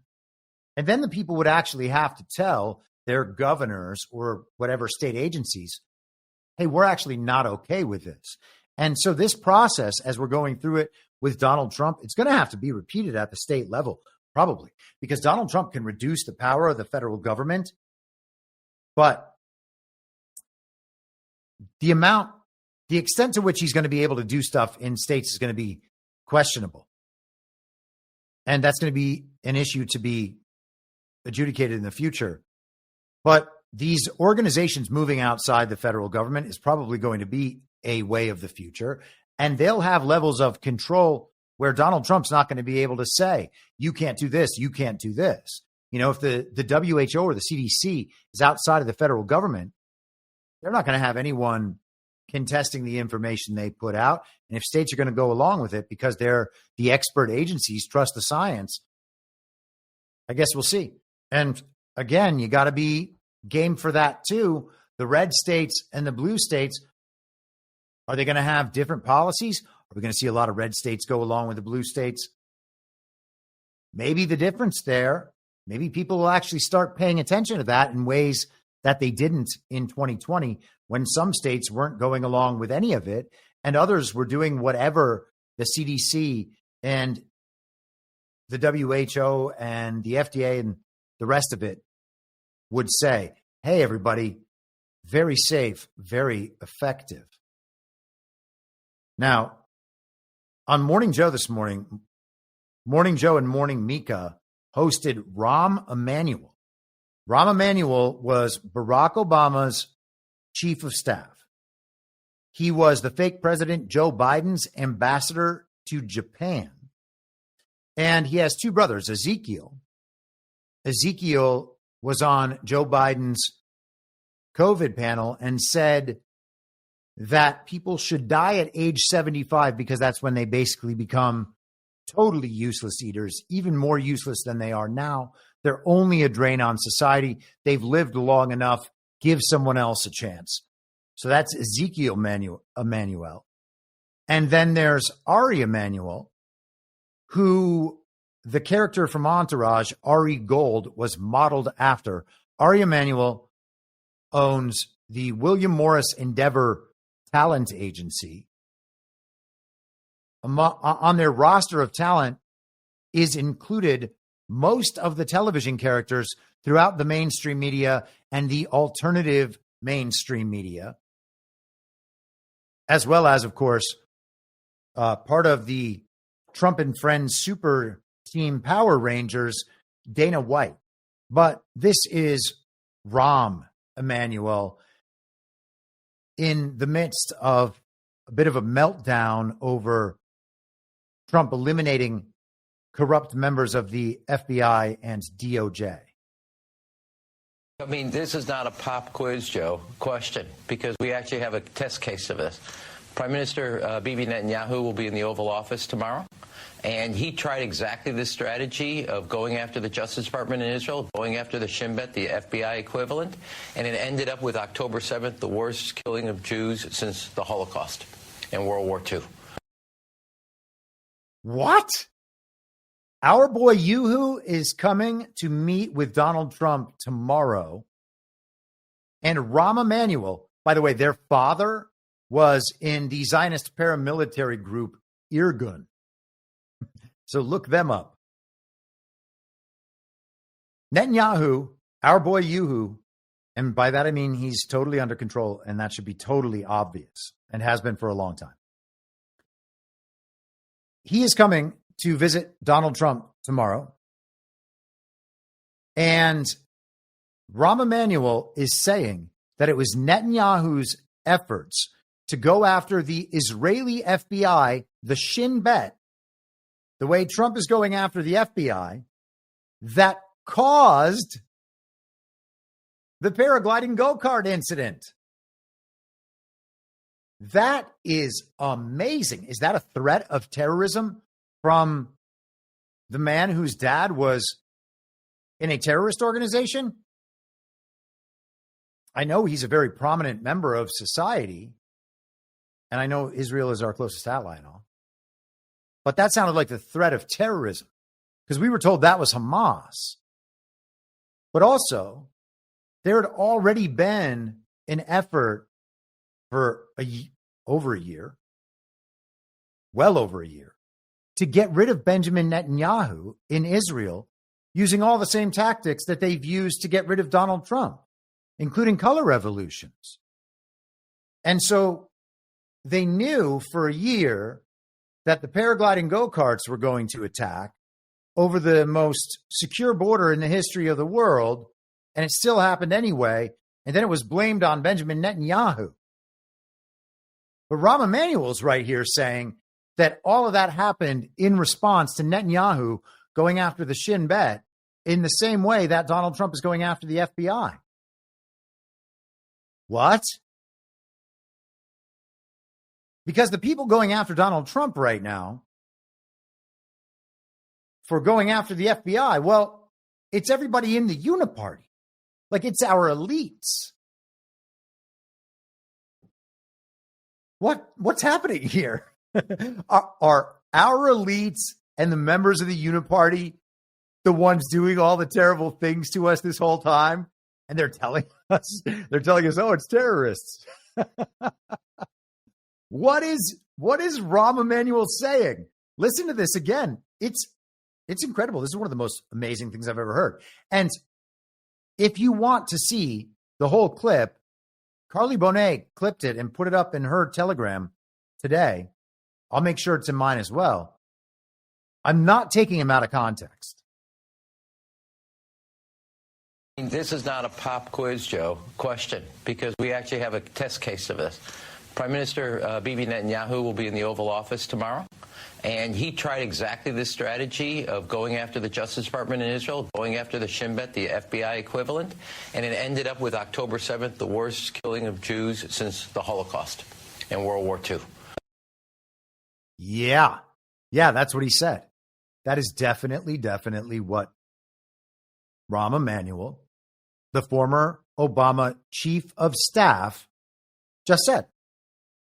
And by the way, speaking of Dana White, one of the UFC fighters, is apparently part of the pro-Hitler op. And then Dana White had to come out and renounce him. Again, the UFC is owned by that guy's brother. Okay? Now, Bryce Mitchell may well be totally sincere in his beliefs. I would suggest that he may be susceptible to the pro-Nazi op online and be playing right into the hands of people like that guy right there, Rahm Emanuel. Rose Thistle in the chat says, Netanyahu was also clearing out leftist nonsense from the court system. There were tiny protests and his own backstabbers in his own government whining about that. Then 10/7 happened. And that's exactly right. The regime in their proxy state, Israel, was attempting to further empower the Supreme Court so that they could override Our Boy Yoo-hoo. And I don't know if Our Boy Yoo-hoo has been replaced or maybe he was a double agent the whole time. I am not speaking to his goodness in the past, okay? Although it's also worth remembering that in a few years, you could look back at news from 2015 and in 2028, you'll be able to look back at news from 13 years ago about how awful Donald Trump is. And there's not one of us that is going to agree with that 4 years from now. But we'll be able to find 13-year-old news, which seems like it's got to be part of history by now, that says Donald Trump is the worst person ever. Okay, so we have to look at some of that Our Boy Yoo-hoo history, first of all, through good twin, evil twin, and not just Israel is bad or that Israel is a global proxy state. Hey, friends, the United States of America is a global proxy state. It's not right now, thank goodness, but it has been at various points. So I'm not trying to deny any of the history. I don't know the history. I know that the news is fake and that Our Boy Yoo-hoo is playing the game right now. And Donald Trump showed the entire world that with that weird overhand, extra hand on the hand handshake a few months back when Our Boy Yoo-hoo visited Mar-a-Lago, the Winter White House, where the king of the world lives. So we're going to hear from the pro-Hitler op about how Donald Trump is a Zionist stooge from tomorrow through probably the rest of the week. And then there are going to be obvious freakouts. We're leading up to the Super Bowl, by the way, on Sunday. The federal government, you have to resign now thing comes on Thursday. Or is it Friday? 3rd, 4th, 5th. I'm doing it in my head. Thursday, the 6th. So the federal government thing, that's going to be a meltdown. All of this is going to be ongoing and continual. It's just going to increase and escalate the whole time. And then Sunday's the Super Bowl. So they're going to have a get everyone back on the same page event this weekend. They just tried it yesterday with the Grammys, utter clown show, done for attention. Kanye and his wife, weird, or girlfriend or whatever she is, weird. Also, he's hilarious. I imagine there are going to be a lot of distractions this week, but tomorrow and Wednesday, we're going to be hearing Trump is a Zionist shill from the pro-Hitler app. And from their controlled opposition on the other side, it's going to be Israel is evil and Trump is evil for working with Israel. They're going to get all the sides represented. And the Uniparty will have their special pro-Israel side that says it's good that Trump and Netanyahu are doing XYZ, but also the war needs to continue for much longer because, of course, those are the neocons. And the neocons are ultimately the people operating the pro-Hitler op as they would have been 80 years ago, 90 years ago. Okay. So let's move on from the FBI. But man, oh man, Rahm Emanuel is kind of just, what do they call that in Normieville? saying the quiet part out loud. Is that what it is? I think that's what it is. That's what Rahm Emanuel is doing right there. And you got to love it when they're straightforward about it. Is there going to be a paragliding go-kart incident here in the United States of America? Well, not now that we have a narrative Iron Dome, thank goodness. I mean, it didn't work in Israel, but it does stop missiles. Doesn't stop paragliding go-karts. No one can stop those. It's impossible. It's impossible to stop paragliding go-karts. Okay, so let's see what happened to the global revolution arm of the CIA. Politico. USAID building closed as agency's future in doubt. So this is from this morning. Staffers at the U.S. Agency for International Development were told the agency's main building in Washington was closed on Monday and they should work from home. The email came early Monday morning, soon after tech mogul and President Donald Trump ally, strange way to say that, Elon Musk, said he had spoken to the president, who agreed to close down the agency. Who agreed? Yes, Elon gives him recommendations, and Trump says, yes, do it. As if none of this is planned. Elon's just going through with his 6 teenagers, and they're like, President, you need to close down USAID. Have you ever heard of this agency before? Are you just like the people on X, formerly Twitter, who think that they're smarter than you? And he's like, oh, yes, I'm just hearing of this right now, but you can go ahead. You teens, make sure not to get home too late after you close down USAID.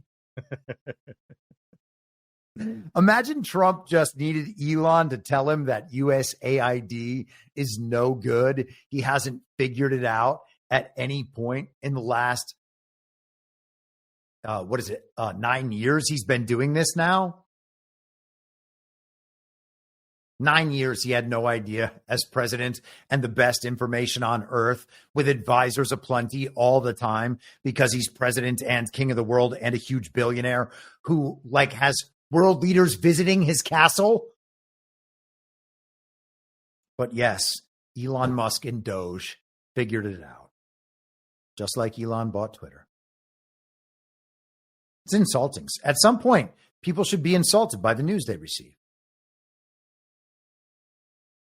With regard to the USAID stuff, I went over it with him in detail, and he agreed that we should shut it down. Musk said in a live X Spaces early Monday morning. We spent the weekend feeding USAID into the wood chipper, Musk wrote. Well, good. That's where it should be. We don't need the CIA overthrowing world governments paid for by American taxpayers. It is insane where we have gotten ourselves. Let's go back to the article in the Federalist. We'll jump around to a few things. Got lots of USAID stuff. It's been such a big subject. And it's not something that we've talked a lot about. It's something that if you follow Mike Benz, you'll have been hearing about all of this for years. And if you do a lot of digs like many truthers do, you will end up hitting USAID over and over again. So a lot of people have been familiar with it. Now it is just going out en masse to everyone, which is awesome. So this article, as I said, compiled a lot of different sources. Breaking: USAID senior officials put on leave after physically trying to stop Doge from accessing systems. They were put on leave Saturday night after refusing to allow Doge members access to USAID systems. The members threatened to physically call the police. I guess that's what we do, physically call the police. I don't know any other way to do it. After being refused entry, so the Doge members were going to call the police on these security officials at USAID, kind of big upping them. They were trying to access the security and personnel files. Federal officials are concerned that Trump is trying to fold USAID into the State Department in an effort to cut government corruption and bloat. And yes, he is. And yes, he did. USAID employs approximately 10,000 people, excluding contractors, with 2/3 of them overseas. Isn't that strange? 60 USAID members were already put on leave last week after trying to circumvent President Trump's executive order on stopping foreign aid. So they were still pushing out U.S. taxpayer money to their foreign partners because those foreign partners are key aspects to regime overthrow operations, color revolutions, etc. Federal officials are concerned. Why would federal officials be concerned that Trump is trying to fold USAID into the U.S. State Department? And of course, that did not work. Senator Jeff Merkley over the weekend said a president is not a king. Trump cannot eliminate USAID with a stroke of a pen. Not only is it illegal, it is a gift to our adversaries. Phil Kerpen points out that the USAID was created by executive order. Donald Trump actually addressed that particular aspect today in his executive order signing / press conference. Let's go there right now. This is also on my Truth Social today. You can find that on Truth Social by searching I'm Your Moderator, as you can at all of these. So this is what Trump says in response to whether or not it will take an act of Congress to get rid of USAID or to bring them back under the State Department. Will it take an act of Congress to do away with USAID, or you have? I don't know. I don't think so. No, not when it comes to fraud. If there's fraud, these people are lunatics. And if it comes to fraud, you wouldn't have an act of Congress. And I'm not sure that you would anyway. But we just want to do the right thing. It's something that should have been done a long time ago. It went crazy during the Biden administration. They went totally crazy what they were doing.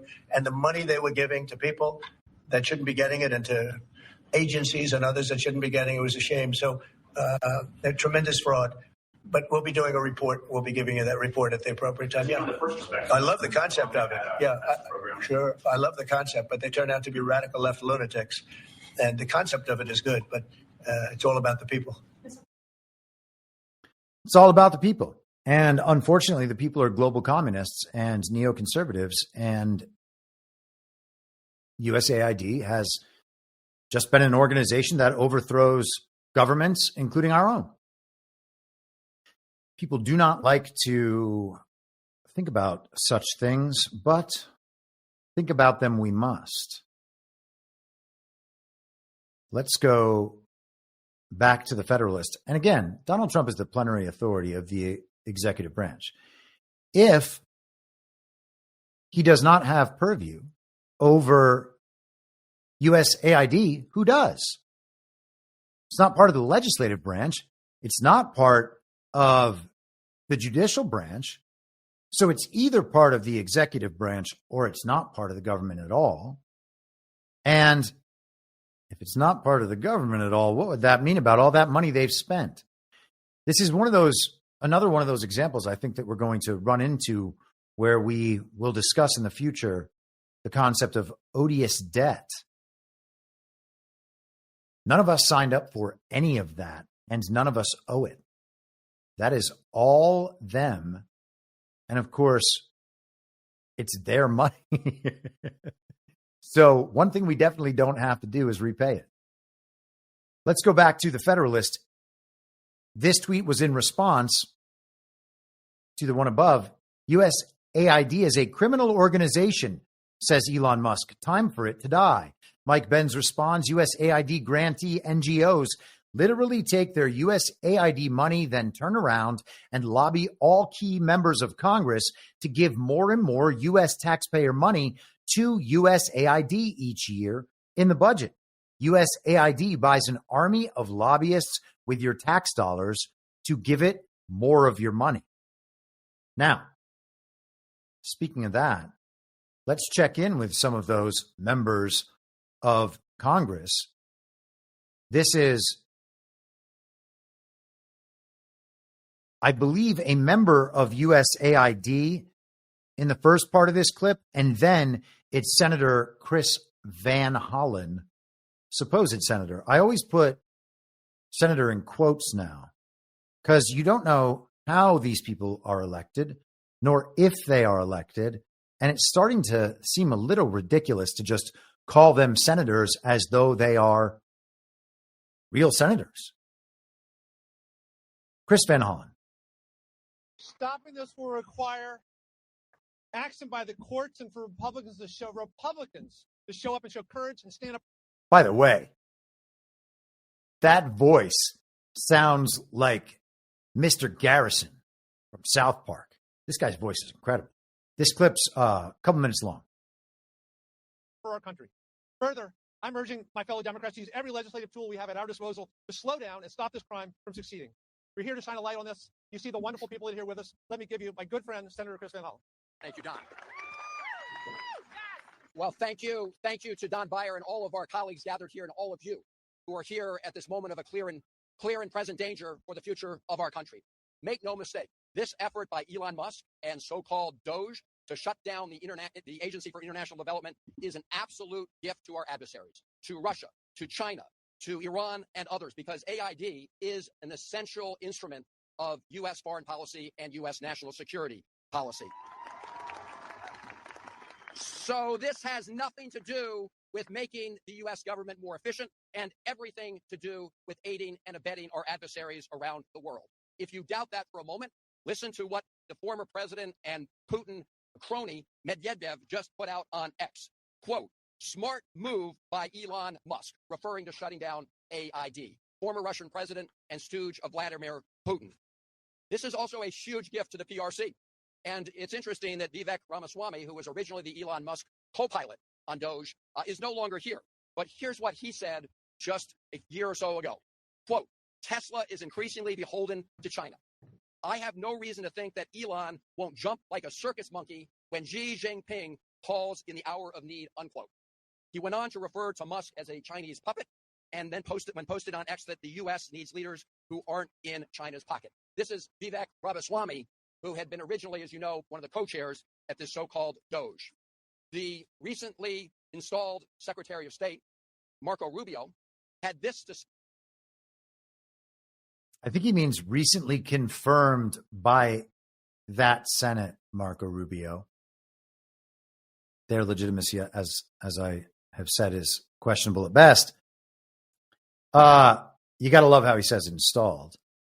So Elon Musk is a servant of China. That is what we are supposed to believe. And it's because of his service to China that he wants to shut down the organization that's a CIA cutout that whose purpose and intent is explicitly to implement the global regime's agenda worldwide through color revolutions and, as we'll see, censorship, funding of propaganda.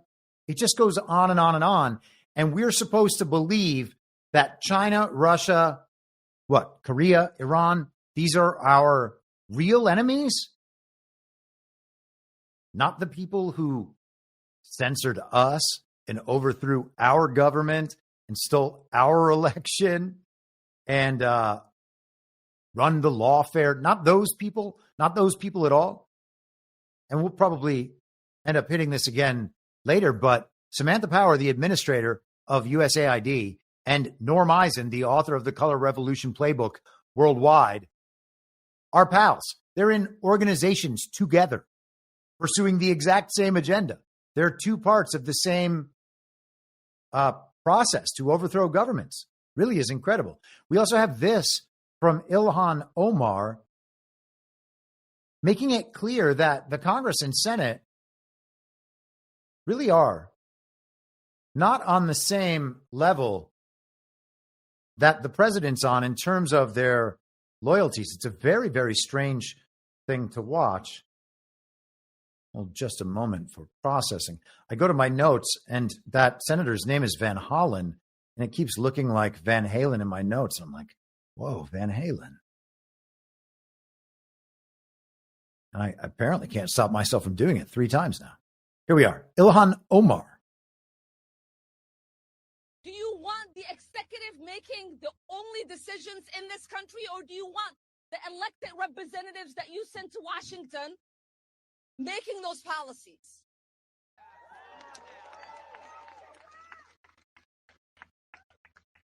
I am exceptionally upset about USAID.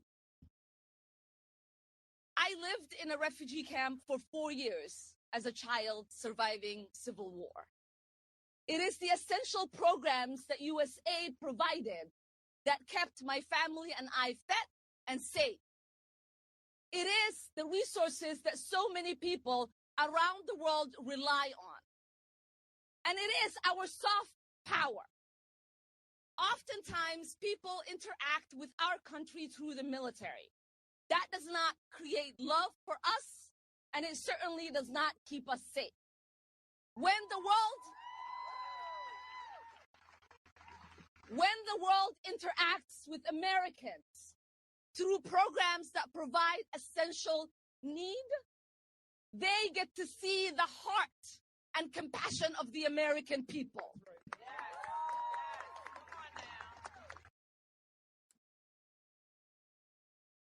So that's what all the money's for. You got to show those peoples our passion, our compassion, and our heart. And then they will want to be part of our democracy. And that's what USAID does. And that's why it's so important. You don't even know it's happening. That's the best part. We just sign bills, and then all the money goes bye-bye. And with it, we launder it to government organizations, non-governmental organizations, I should say, around the world and other governments, and take over countries through color revolutions. It really is amazing. And so programs like this, or maybe even this program, saved Ilhan Omar and her family when she was a child. Does that have anything to do with her political position now? Gotta wonder.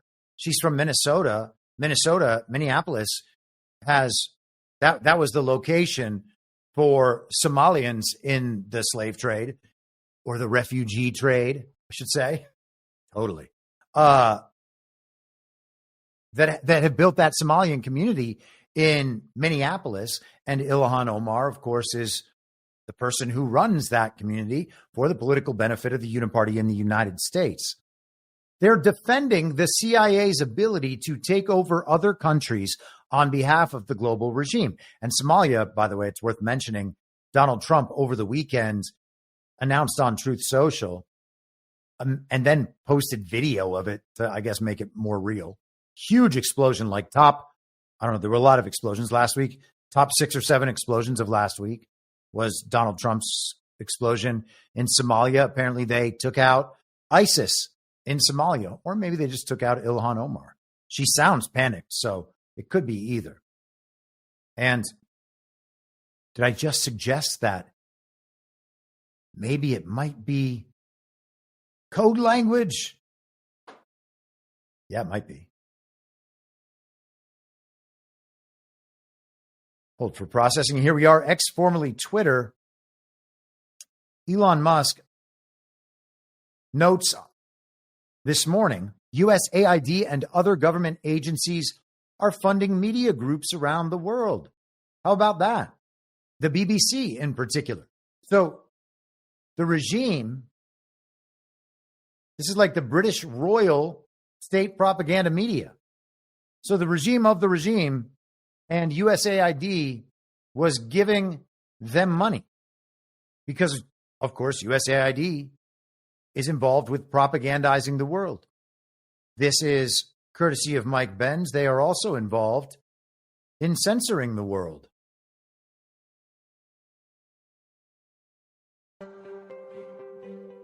And this clip's about 3 minutes. Disinformation has invaded online conversations on social media platforms, posing challenges to healthy information environments and threats to democracy. It bolsters authoritarians, weakens democratic voices and participation, exploits and exacerbates existing social cleavages, and silences opposition.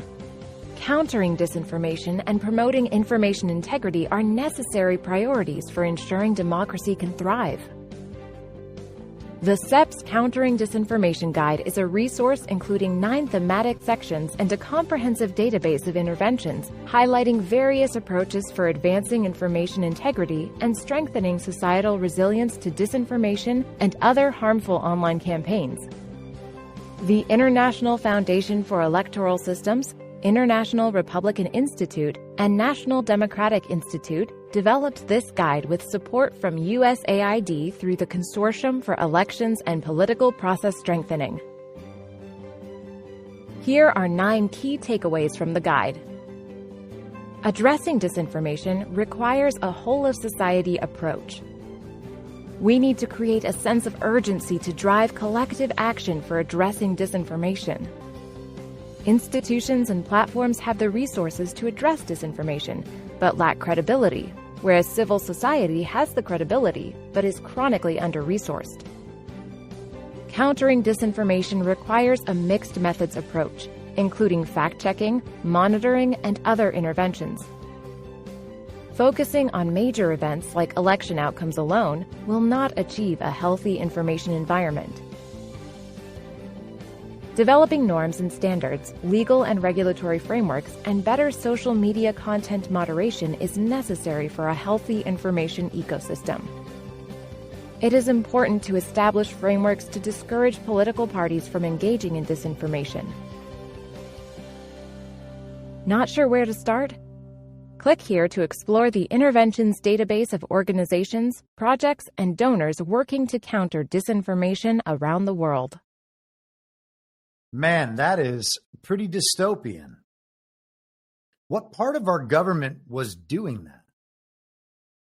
They say that they're not part of the government. I guess we'll find out. No more color revolutions worldwide? That would be amazing.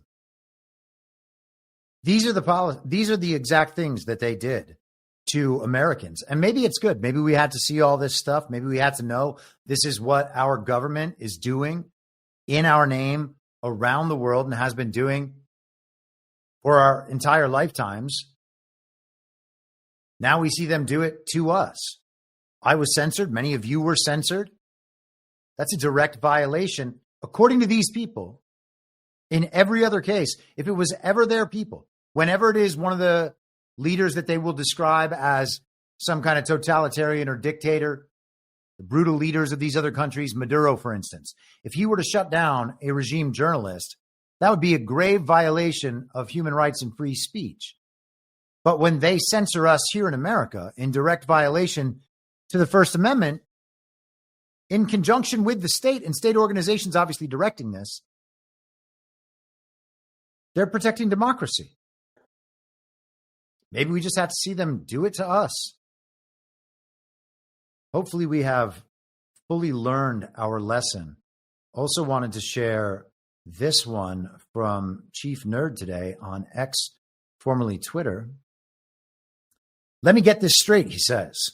Fauci's NIAID and USAID sent over $40 million in U.S. taxpayer support to a scientist in Wuhan who was working on bat coronavirus emergence research, who also became patient zero for COVID-19. And the completion date for that funding was in 2019. This document was obtained via FOIA by White Coat Waste. Now, the interesting thing is that it starts in 2014. Some of these dates, that's going to pop out. I'm not going to be able to highlight it. But one of the programs, $38 million, October 1st, 2014 through September of 2019. So just basically that fiscal year. And there were other instances of that in 2014 as well. And so the idea here is COVID research, these biomedical research laboratories, we're going to hear about Ukraine as well, of course, being funded by USAID. Now, does that mean that they created the coronavirus that leaked from the lab and gain of function and all the rest of it? No, that's not what it means. But the program was definitely going, as far as these records show. Doesn't prove that. what the program says it was doing was actually what it was doing. There are programs that pay for all sorts of fakery in our society.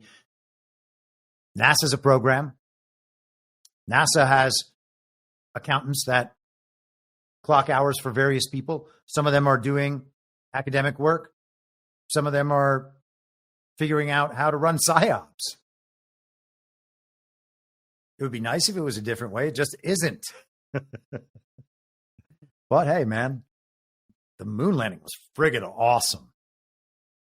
Shower rods and tinfoil just shunted out into space. Fly, little guy, you can make it.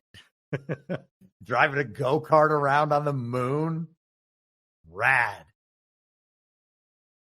Alexander Dugin, the Russian philosopher and political philosopher, kind of like, I think of him as like Putin's Steve Bannon. I don't know if this is going to be an exercise in futility to go through this because he's speaking in Russian and then it's subtitled and I can read the subtitles. I guess it's possible that I might be able to make this quiet enough that I can do it. We're going to give it, just going to give it a shot. We're halfway there. Whoa, living on a prayer. Let's see if I can properly read over Dugin's speech. And if I can, I'll just summarize what he's saying. What has this organization been doing up until today, he says, talking about USAID. It has bankrolled, organized, and supported color revolutions across all countries, took part in regime changes, funded political protests, as well as political assassinations and terrorist attacks. The most surprising thing is that this organization, which is freely operated in the U.S., oh, now his voice is totally gone. Regardless of the change in administration, is now being dismantled by Trump himself. In addition, Elon Musk has gone even further. This, by the way, is his achievement. The Organized Commission for Government Efficiency, called DOGE, which is led by Elon Musk, is conducting an audit of government performance. Okay, so you get the gist there, and I won't keep going through that kind of grading process. I hope that wasn't too awful to listen to. Putin's guy, this would be like Steve Bannon saying on War Room, and I didn't watch War Room today, but Steve Bannon might have said it, probably did say it, that this organization is involved in running color revolutions around the world. And so from the perspective of sovereign nations, of course they would want to see an end put to an organization like this. They are directly responsible for all of the chaos in these small nations that just want to be sovereign nations and not aligned with that global regime agenda. Imagine what that must be like to be a small sovereign nation that knows, you know, we in the United States have the advantage, or at least perceived advantage, of believing that we have the world's most powerful military that can, and we are a country that can defend itself from whatever we must defend ourselves from. And the Second Amendment, of course, goes along with that, thank goodness. But imagine being a small state or a powerful nation, quote unquote, like Australia, that doesn't have the right to own a gun, knowing that you could be taken over. And knowing that there was an organization funded and run by the most powerful nations collectively that was operating in your country and you couldn't stop them for the benefit of that global regime. And they would rush so much money into your country that all of the talented, competent, and capable people, in order to just provide nice lives for themselves and their families, would happily go along with the global regime's cause and work in their organizations. And again, that's one of those things that we kind of have to reflect on here in this country and think about how much it is we do to contribute to the implementation of that agenda, or the success of the organizations who implement that agenda here in America. But I can only imagine what that would look like from one of these small states. It's infuriating to me watching them operate against us here. At least we have Donald Trump as our champion. We have the Second Amendment. We have kind of the American mythology motivating us and the drive to preserve what we believe to be our birthright, whether or not the people who have had control of us throughout our lives consider any of that our birthright. But there we have Alexander Dugin just calling it out right away.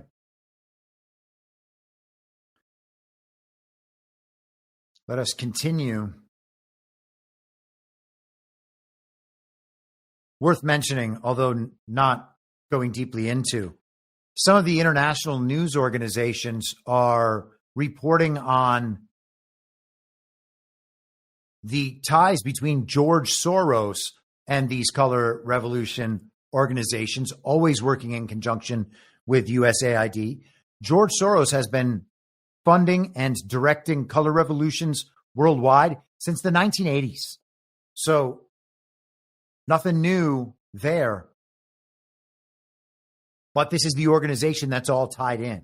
Like when you hear Soros, it's USAID doing all of this around the world.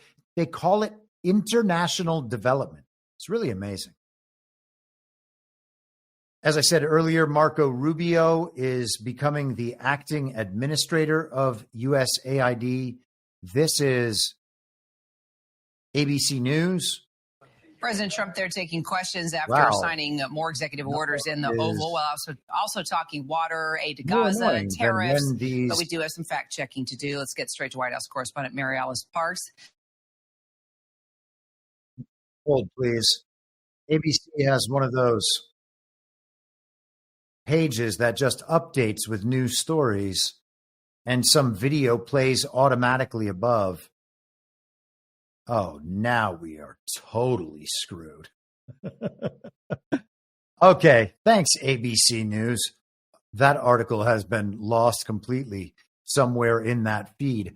The link was correct. It's just not correct anymore. Let's go to some Marco Rubio video. We'll skip the ABC News article. We don't need it. We don't need it at all. So Marco Rubio did a little impromptu press conference today. Yeah, there are things that USAID, that we do through USAID, that we should continue to do, and we will continue to do. But everything they do has to be in alignment with the national interest in the foreign policy of the United States. And the attitude that USAID has adopted over the years is, no, we are independent of the national interest. We fund programs irrespective of whether it's aligned or not aligned with the foreign policy. That's ridiculous. USAID believes that it is, quote unquote, independent. And it also believes that it doesn't have to do things that are aligned with America's best interests. And it's also the CIA. It's essentially the CIA as an executive branch, quasi-executive branch. Apparently, they think it's somehow outside the executive branch, and maybe it is, that funds international development, the takeover and overthrow of other countries across the world. It believes it's outside the executive branch, and it can do things that are in direct opposition to the interests of the American people. That is a foreign occupation, essentially. They operate on behalf of the global regime right here in America using American resources and the credential of having the stamp of approval from the American government. And they overthrow countries around the world. Let's keep going with Rubio. These are taxpayer dollars. Every penny that we spend in foreign aid needs to be in furtherance and aligned with the national interest and the foreign policy of the United States. So this is not about ending the programs that USAID does per se. There are things that it does that are good, and there are things that it does that we have strong questions about. It's about the way it operates as an entity. And they're supposed to take direction from the State Department, policy direction. They do not. Not only do they not take policy direction, they're completely uncooperative. When you ask questions, when you try to go in and find out, okay, what does this program do? Who's getting the money? Why was this funded? Why are we doing this? Why aren't you coordinating with the embassy or the State Department? Their attitude is, we don't have to answer to you because we are independent. We answer to no one. Well, that's not true, and that will not. There's Kayleigh McEnany, old milquetoast herself. So Marco Rubio was on the Senate Intelligence Committee, and now he's the Secretary of State. And he's talking about how not only will USAID do things in opposition to the interests of the American people, they don't believe that they are accountable to the president. And if you go even in a position like Marco Rubio's, multiple positions, if you go to them for information, they feel no need whatsoever to give it to members of the government who would have oversight or authority over them. Totally unaccountable. We are getting all the way down to the bottom of the deep state. This seems to be somewhere close to the bottom.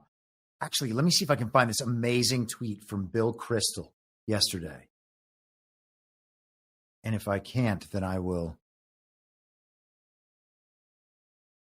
obviously don't.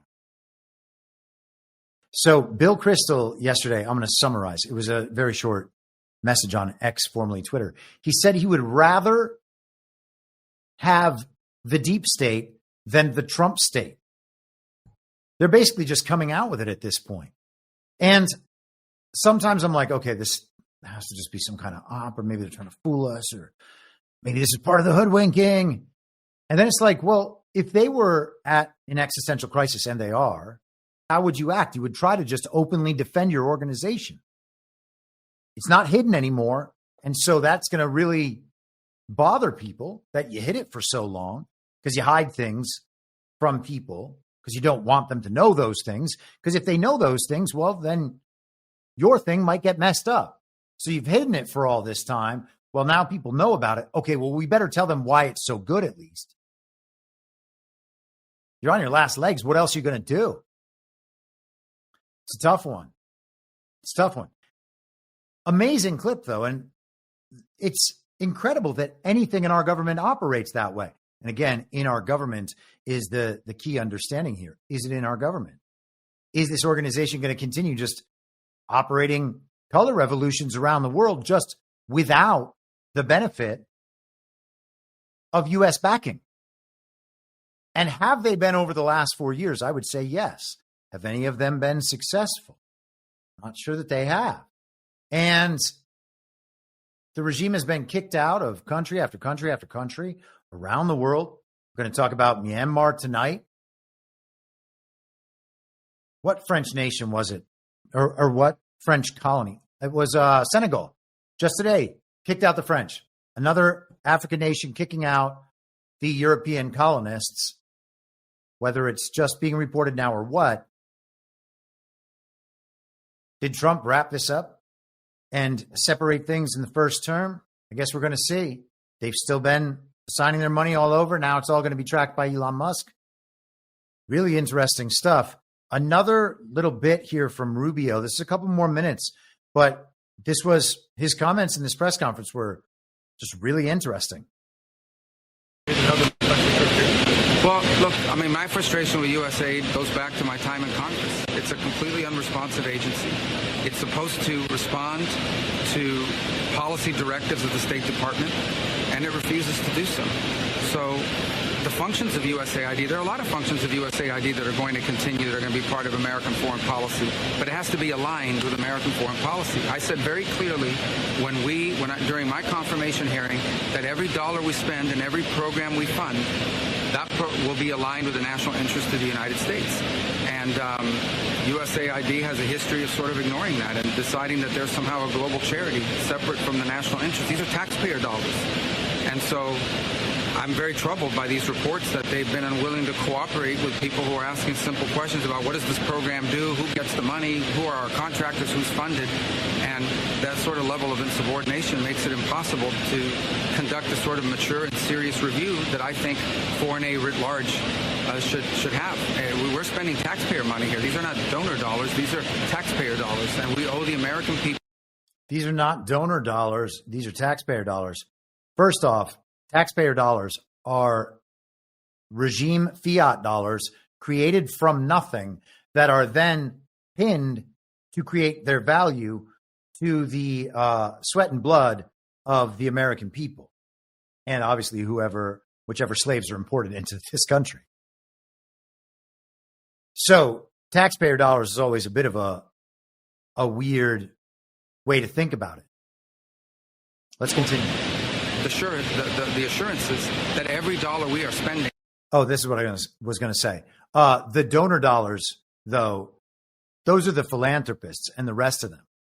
And they fund a lot of the agencies in government. And I think as we begin to see some of these kind of removed from government, we'll see the donor dollars continuing to flow to those agencies. I think pharma is going to keep sponsoring the CDC, for instance.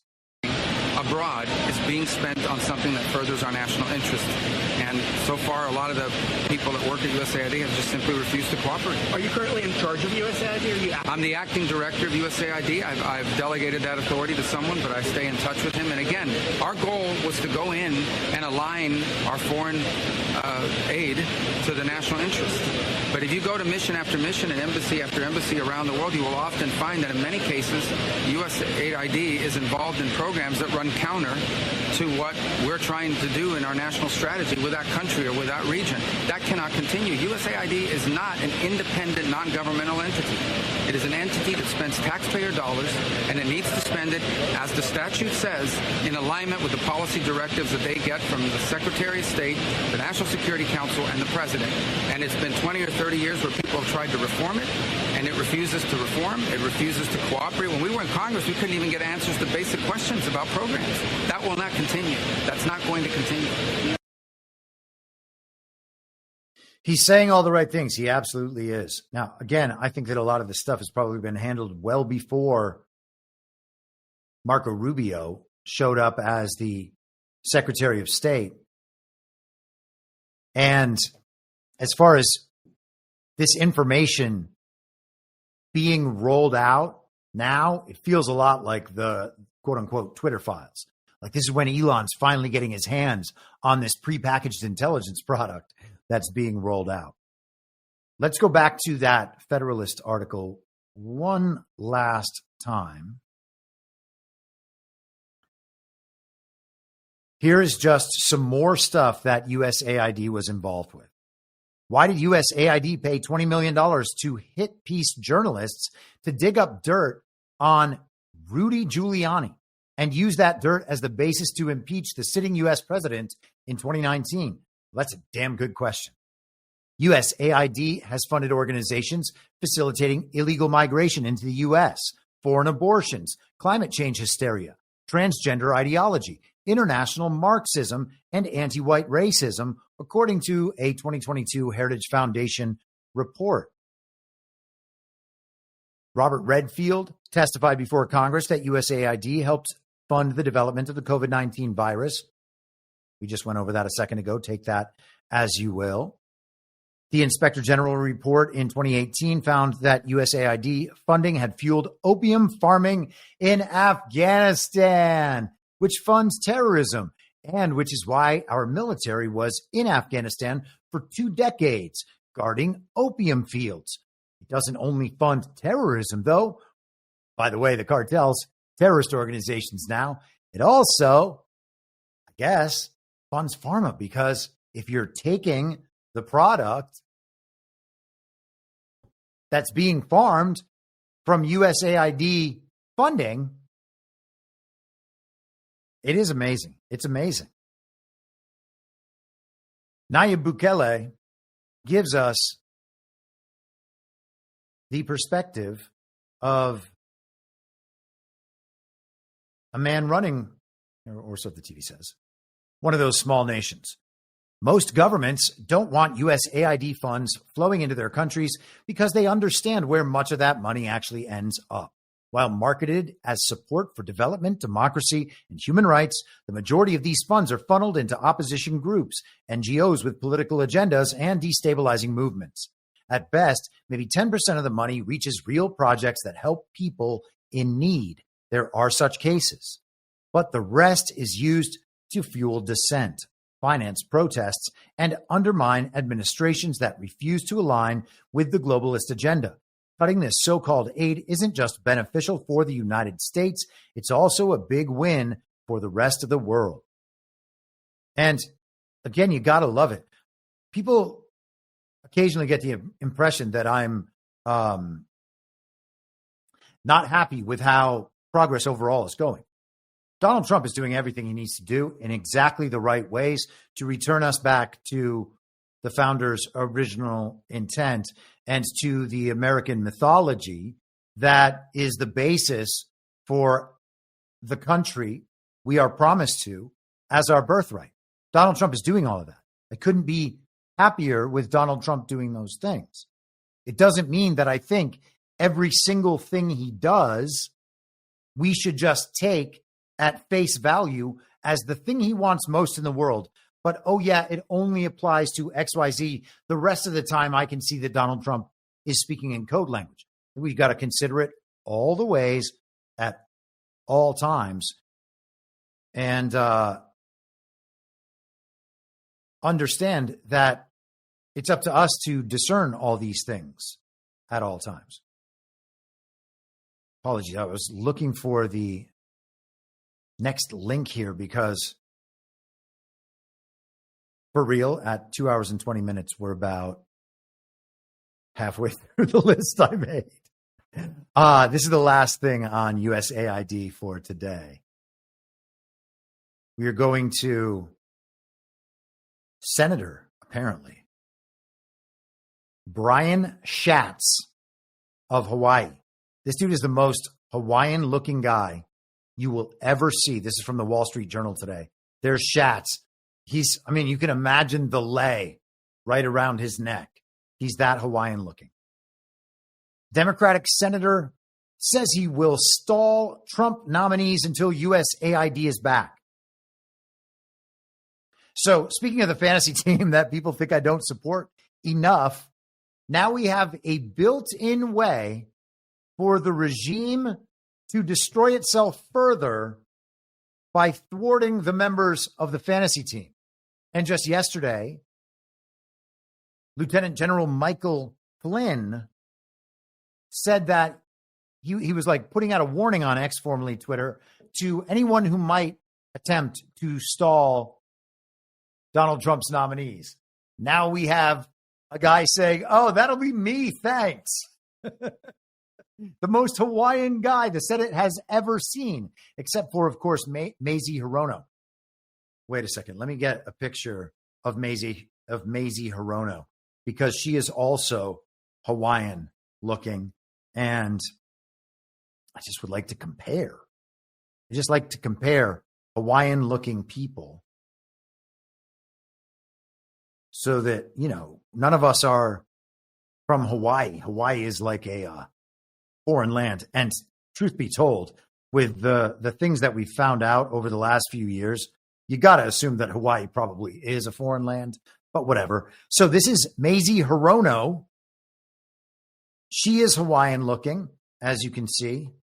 But let's get back to Brian Schatz, who is also quite Hawaiian looking. There he is. Totally Hawaiian, right up here, especially. All right.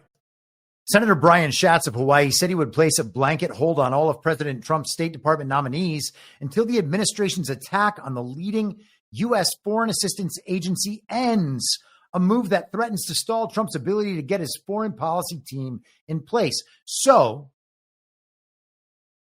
the Senate would make it so that Donald Trump can't have his team in place unless USAID gets to continue operating the way it's always been operating.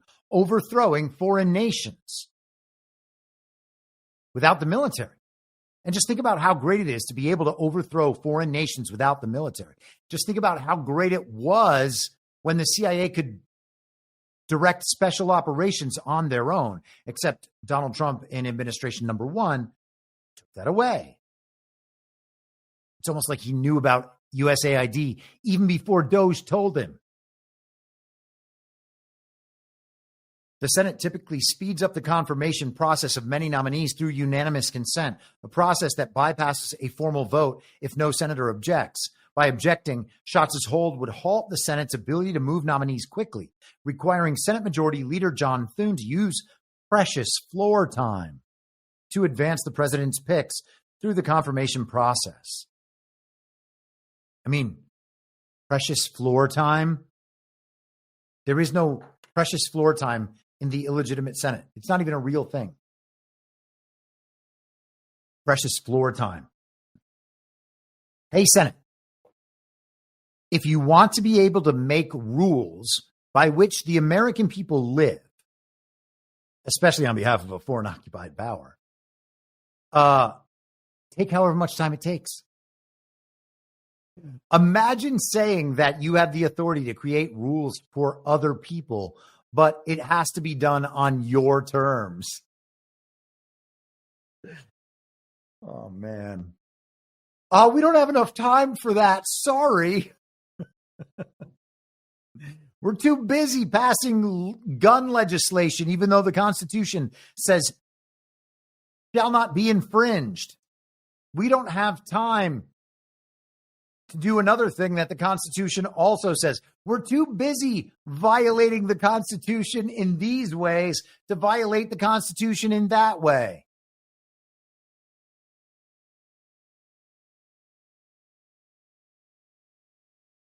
This is our government. And yet, people believe it's legitimate, despite fake elections. And they still grovel and say that our solutions must somehow come through this illegitimate government. They tell you that they have organizations that aren't actually accountable to the government and hence the people. They don't have to give you information. They don't even have to do things to benefit America or the American people. They can 100% just be an anti-American force in the government. Legitimately anti-American, like through policy and agenda. It's not about making political claims, saying, oh, Democrats are anti-American, Republicans are anti-American, all that nonsense that the media always does. Not that the people aren't anti-American, they certainly are.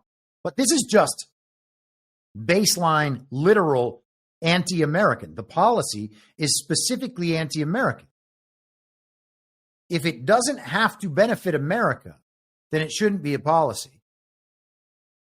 And if they're justifying an anti-American policy by saying that they're not required to do things in the interest of Americans because they have their own bigger long-term interests that they're working on behalf of, then the policy is anti-American, right? If it's not benefiting Americans, the American people, then the government shouldn't be doing it if it's a government of, by, and for the people or a constitutional government. It's not either of those things. We should realize that. We just live in a communist state. But let's continue. There's no way I'm going to get through all this stuff today. That is 100% certain. But we're going to give it a shot for a little while longer, and we're just going to see how it goes. Politico today. I think today. Yes. U.S. to again withdraw from the UN Human Rights Council, stop UN RWA funding. President Donald Trump is expected to issue an executive order on Tuesday withdrawing the U.S. from the UN Human Rights Council and prohibiting future funding for the UN Relief Agency for Gaza, according to a document obtained by Politico.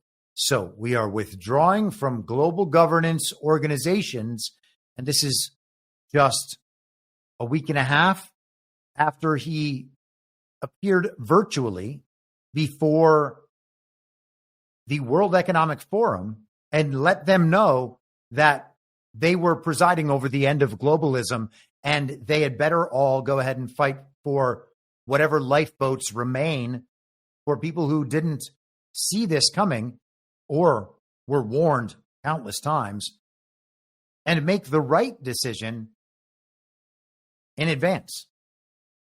The actions which reinstate policies in place during the last Trump administration, how about that? Will come on the day the president is set to meet with Israeli Prime Minister Benjamin Netanyahu. Wow, losing my voice. Prime Minister Benjamin Netanyahu in Washington. The U.S. has long accused the Council of bias against Israel and of giving cover to governments with human rights abuses. It comes after the Biden administration paused funding to UN Relief and Works Agency for Palestine refugees in the Near East. It's a lot. Known as UNRWA, following reports that staffers were involved in the October 7th attack by Hamas on Israel. That, of course, is the Paragliding Go-Kart Incident that Rahm Emanuel described as payback, I guess, or a threat against Our Boy Yoo-hoo, because he was going after the Shin Bet. That's pretty amazing. So, another global governing body that Trump is moving away from. Remember, he has also paused for 90 days all foreign aid, except, of course, I know to Israel and Egypt and maybe Jordan. We also have Trump leaving the WHO, and then Elon Musk was also going after this weekend the National Endowment for Democracy, which is, if you have paid attention to Mike Benz over the last few years, another one of these kind of quasi-governmental organizations that operates for the purposes of subversion. And Elise Stefanik, of all people, was on their board. She is being appointed UN ambassador, which is interesting because the person who had that position in Donald Trump's first publicly recognized term was Nikki Haley. And most people see Nikki Haley as almost an avatar of neoconservatism, militant neoconservatism at this point. So we'll have to keep an eye on Elise Stefanik. A lot of people have been doing that all along because she is incredibly pro-Israel and kind of used to be a globalist Democrat and may well still be. Let us switch to the fake country of Ukraine and the comedic actor continuing to play president in Ukraine despite having the entire world recognize no legitimacy behind him whatsoever, beyond the fact that he is the guy who is still often referred to as president. It's really crazy. Even supporters of the Uniparty in America understand that there was no election in Ukraine and Zelensky is just maintaining his position there, and it might be our boy comedic actor in Ukraine. We've been talking about this for years. It seems more and more likely over time. The neocons who used to support Volodymyr Zelensky and say that he's the next Churchill and all of that are kind of beginning to realize that maybe he's not as good of friends as they all thought. Now, he's speaking Ukrainian here again. It's subtitled. Let's see how this goes. So he's saying, when I hear, and I heard before, today we hear from the United States of America that America gave Ukraine hundreds of billions, 177 billion to be more precise.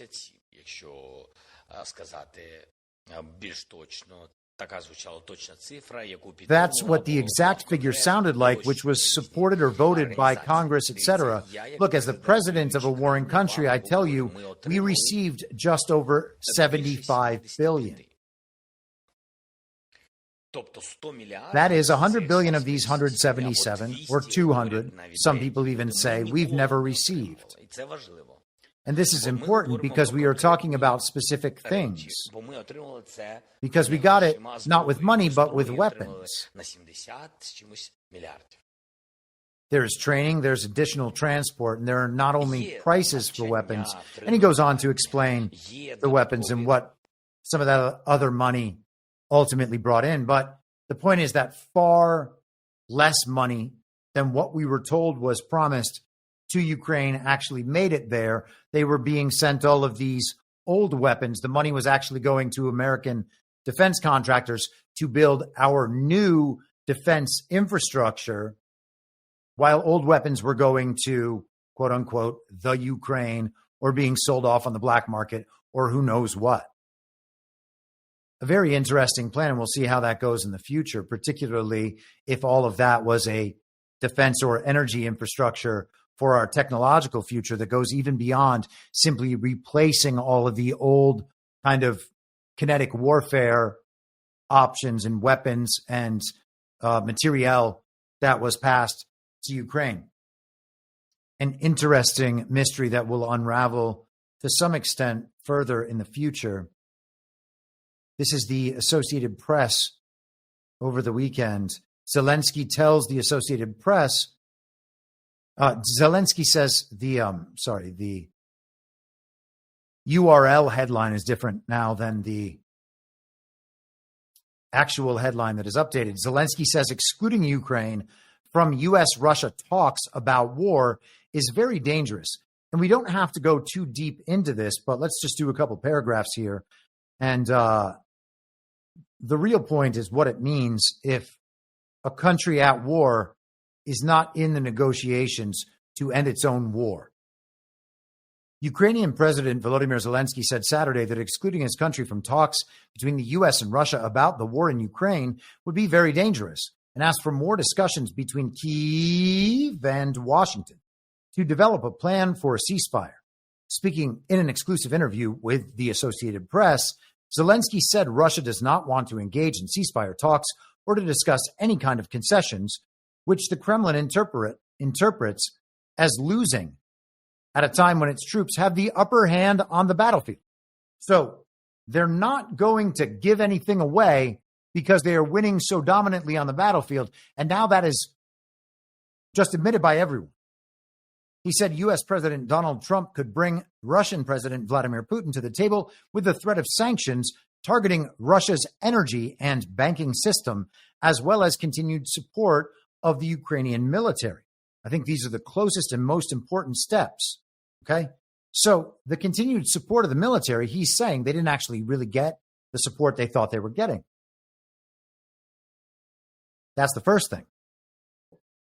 And then he suggests that the United States under Donald Trump might do further sanctions against Russia. Russia, of course, is a BRICS nation, and we'll come back to that. But let's hit another Marco Rubio statement from this week. From this morning, actually, I think.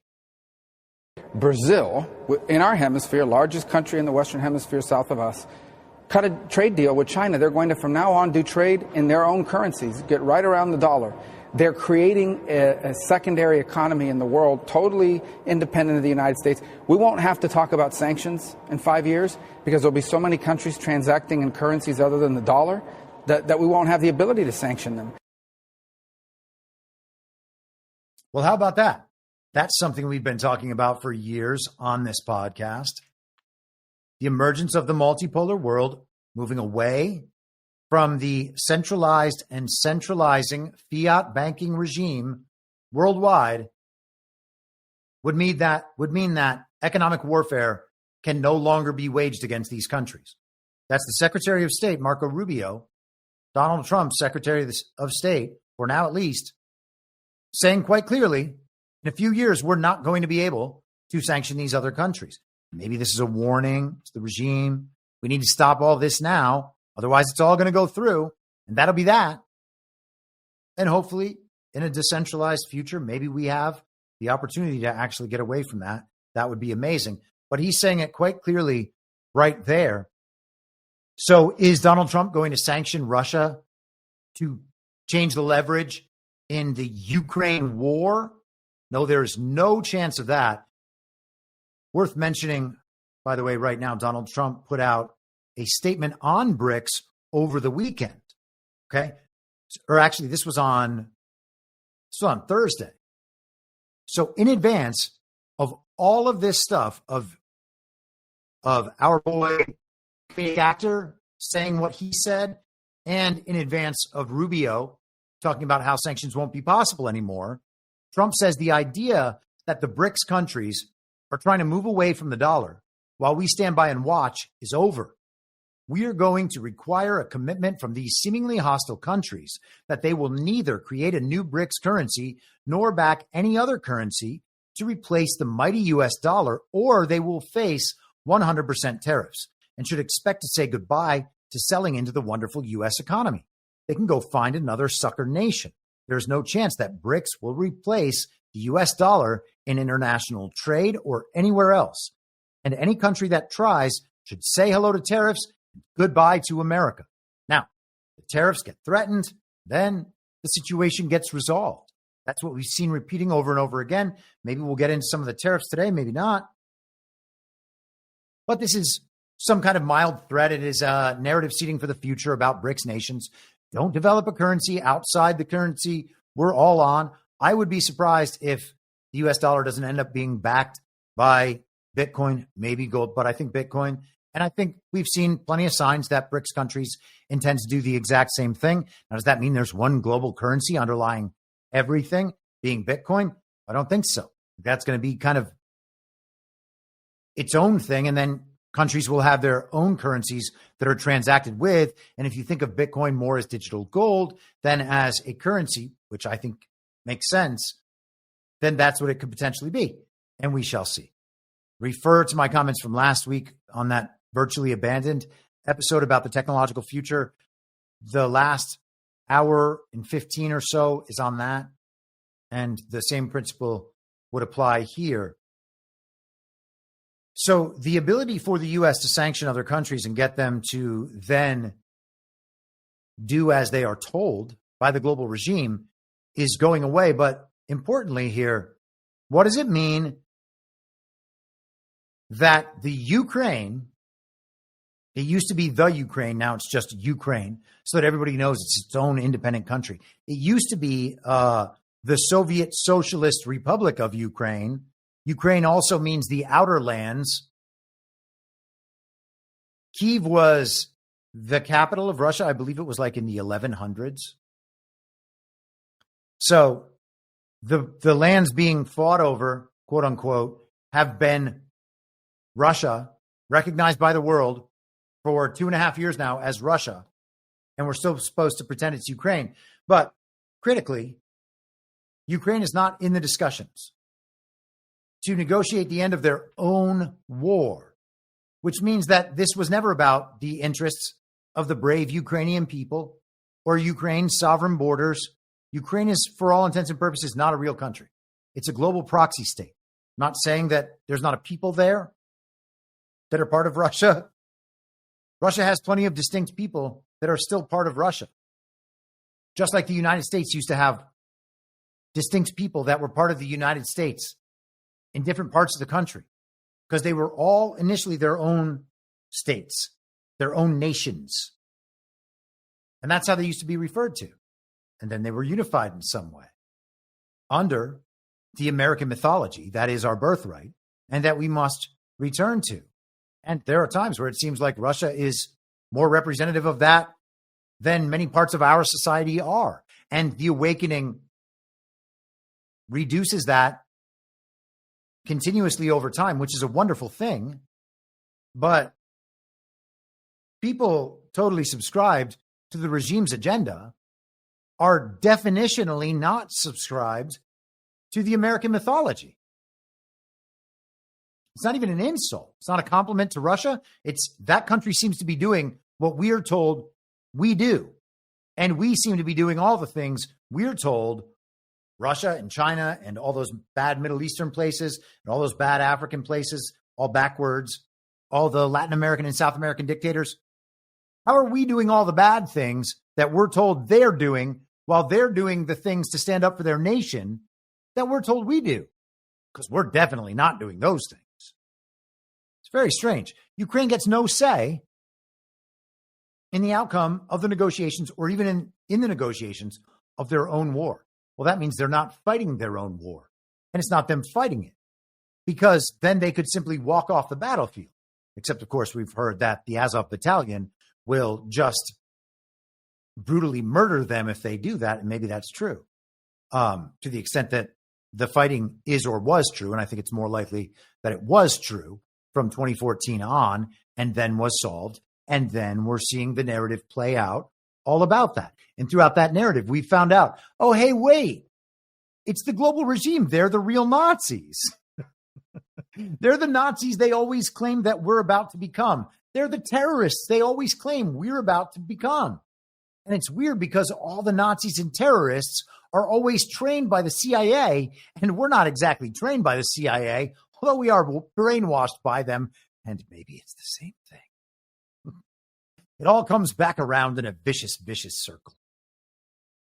I'm going to check in and see how everybody's doing in the chat here. Seems like everybody's okay. Okay. We'll go through just a couple more things, and then we'll have to probably give it up for the day. This is Fox News over the weekend. Panama pledges to end key canal deal with China. Work with U.S. after Rubio visit. Amazing, amazing, amazing. So China, one of our greatest adversaries, was controlling the Panama Canal just like Donald Trump said they were. And now they're going to leave without any war with the United States. Man, what incredible leverage Donald Trump must have. Am I right? I mean, this is exactly what we talked about over the last few weeks with the Panama Canal. And it's exactly what we've talked about for years regarding Donald Trump's relationship with China and the threat that China and Russia and some of these other countries pose with the United States of America. Now, people haven't gotten around to accepting it with China yet, the way most of them have when it comes to Russia or Saudi Arabia or Hungary or whatever other sovereign nation we're supposed to be threatened by. But sooner or later, North Korea, Iran, China, people will understand that the same thing is happening there. We're going to see the stories play out so that people can learn them in real time and see our own quasi-governmental organizations causing the actual problems that we're told about in these countries, just like we did with Ukraine, same model over and over again. And we might have to see it, which would mean more chaos in society, more gaslighting from the white hats. Or we can recognize the pattern and understand that what we've been told throughout our entire lives about China and North Korea and Iran, etc., we're all told to us by the same people on all the same logic they gave us for everything else and the same logic with which they go after Donald Trump. So if we recognize the pattern, then we can fast forward to the conclusion of all of those. And then if the narrative has to play out, we can watch the narrative play out, knowing what the conclusion is so we don't freak out. And then we can just observe and talk about what that narrative actually means to people. Hey, don't freak out about this. You know what? It's actually this. You just go through the entire timeline of the war, saying, look, another example of the global regime doing that which they accuse others of doing. At some point, we're going to have to realize that if Donald Trump can wave his magic wand that he used to talk about, or snap his fingers, or do his little dance, and China will leave one of the most important choke points of global trade immediately, then China's not our adversary. And there's not going to be a war with China. That should be so obvious, but for some reason it isn't, because the official story within the central narrative is drilled in so hard that people will back that up despite it being obliterated. And like you can see it being obliterated. This is one of those moments where you just have to think for yourself. And if you don't agree with me, don't agree with me. But if you don't agree with me because you just can't accept that China aren't all bad guys, well, that's crazy. And you can look into the Uyghur thing, by the way. You'll see that there's a terrorist operation in Xinjiang run by the global regime to carve out another proxy area where they can run things outside of the oversight of the superstate. And they'll probably do it here as well. They haven't done it here yet. I mean, maybe they have on some level. We'll see as this year and next progress what things will be like in a place like California. Though it seems like our boy New it's not like he's saying good things in public. I'm not suggesting he's a different man and has a different agenda. I'm suggesting that he is doing as he is told, and that's it. And Karen Bass seems to be the same status. A lot of these people seem to be the same status. So when the TV characters are telling you to get super emotional about people like Karen Bass and then use that emotion to support someone like Rick Caruso, you should not only be suspicious of the TV characters, you should be suspicious of the person they're supporting. And the TV characters are on Twitter as well. Mike Cernovich was doing the pro-Caruso op. I would be very suspicious of all that. But one thing that's not going to happen is the United States of America going to war with China. Panama's president vowed Sunday to end a key development deal with China after meeting with Secretary of State Marco Rubio and after complaints from President Donald Trump that the Latin American country had ceded control over its critical shipping canal to Beijing. Jose Raul Mulino, Panama's president, said his nation's sovereignty over the 51-mile waterway, which connects the Pacific and the Caribbean, will remain unchanged.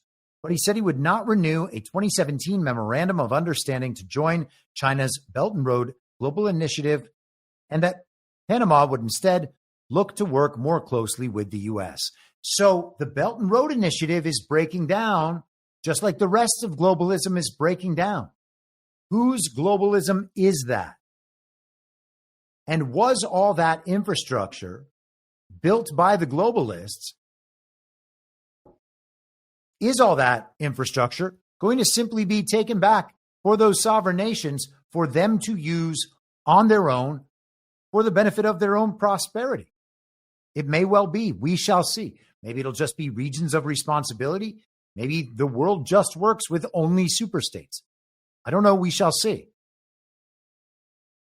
But the Belt and Road Initiative going away and globalism broadly going away, the banking regime's influence going away. These are incredible advancements in the world and stuff that we have been observing for years now as we have been on this path. So Trump has made it very clear that the U.S. has the right to watch over the Panama Canal and to exert some sort of influence over it. And so I had to ask the machine whether or not that was true, because he mentioned the Torrijos-Carter treaties signed in 1977. Those provide the U.S. with certain rights and responsibilities regarding the canal, even after the transfer of full control to Panama. While the treaties do not explicitly address the issue of Chinese influence, they do contain provisions that could potentially be invoked by an American president in response to perceived threats to the canal's neutrality and security. And so regime media, members of the regime, members of the Uniparty in the U.S. have been telling us that Donald Trump has nothing to do with this. He can't do anything. This is Panama's Canal. You can't mess with Panama's Canal. And it turns out that these treaties actually do allow him to do that. An American president could potentially justify military action to protect the canal. The treaties state that the United States has the right to defend the canal against any threat to its neutrality. Specifically, the United States has the right to act against any aggression or threat directed against the canal or against the peaceful transit of vessels through the canal. Now, if the regime, China, quote unquote. But that language being used to mean the regime had control over the canal, and they had the ability to cut off and restrict access to this choke point, then it's easier for them controlling trade routes around the world to implement a worldwide boycott, just like they did in the 1930s in Germany. And it worked. Well, it worked because the regime was controlling the two critical sides there. In this case, hopefully that's not true. And hopefully the people will not fall for the pro-Hitler op and make this all about race or ethnicity or religion when it is really about regime and other factors. And some of that is tied to those things. Don't get me wrong. But if you can control the trade routes, then you can restrict access, which means countries can't get the things that they need, and companies within those countries can't get the things that they need, and the economy is ground to a halt. And of course, that's what they're going to try to do to the United States. Donald Trump's not allowing that to be possible. And probably this was set up with Xi in 2020. What other explanation could there be for the Chinese leaving and giving control to Donald Trump? And he's going to control all the way around Greenland and all the way around Canada and around Alaska. So all the way up and down. They're building other ways to get across from sea to sea, which is good because it's good for industry and it's good for trade. It's not like we don't like trade. It's that we don't like top-down trade with centralized control by the global regime.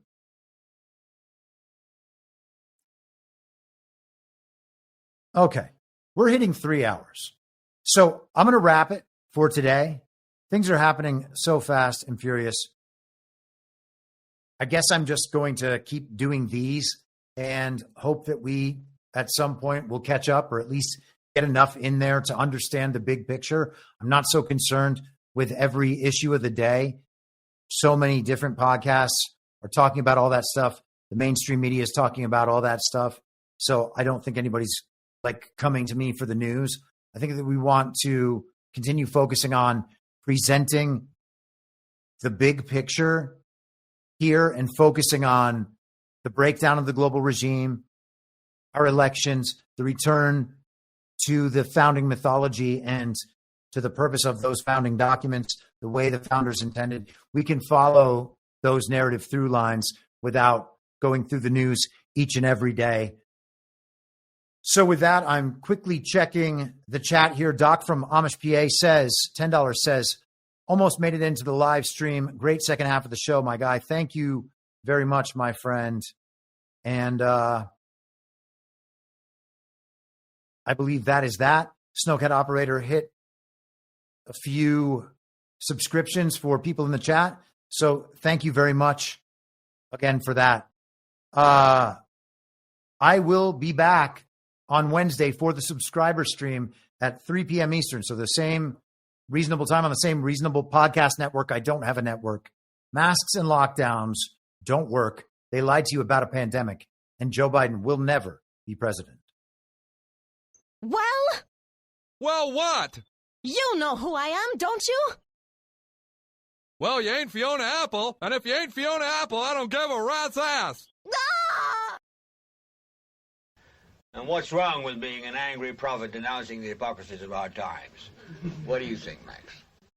Do you want to be an angry prophet denouncing the hypocrisies of our times? Yeah, I think I'd like to be an angry prophet denouncing the hypocrisies of our times. It's not true. It's more true than I would perhaps prefer.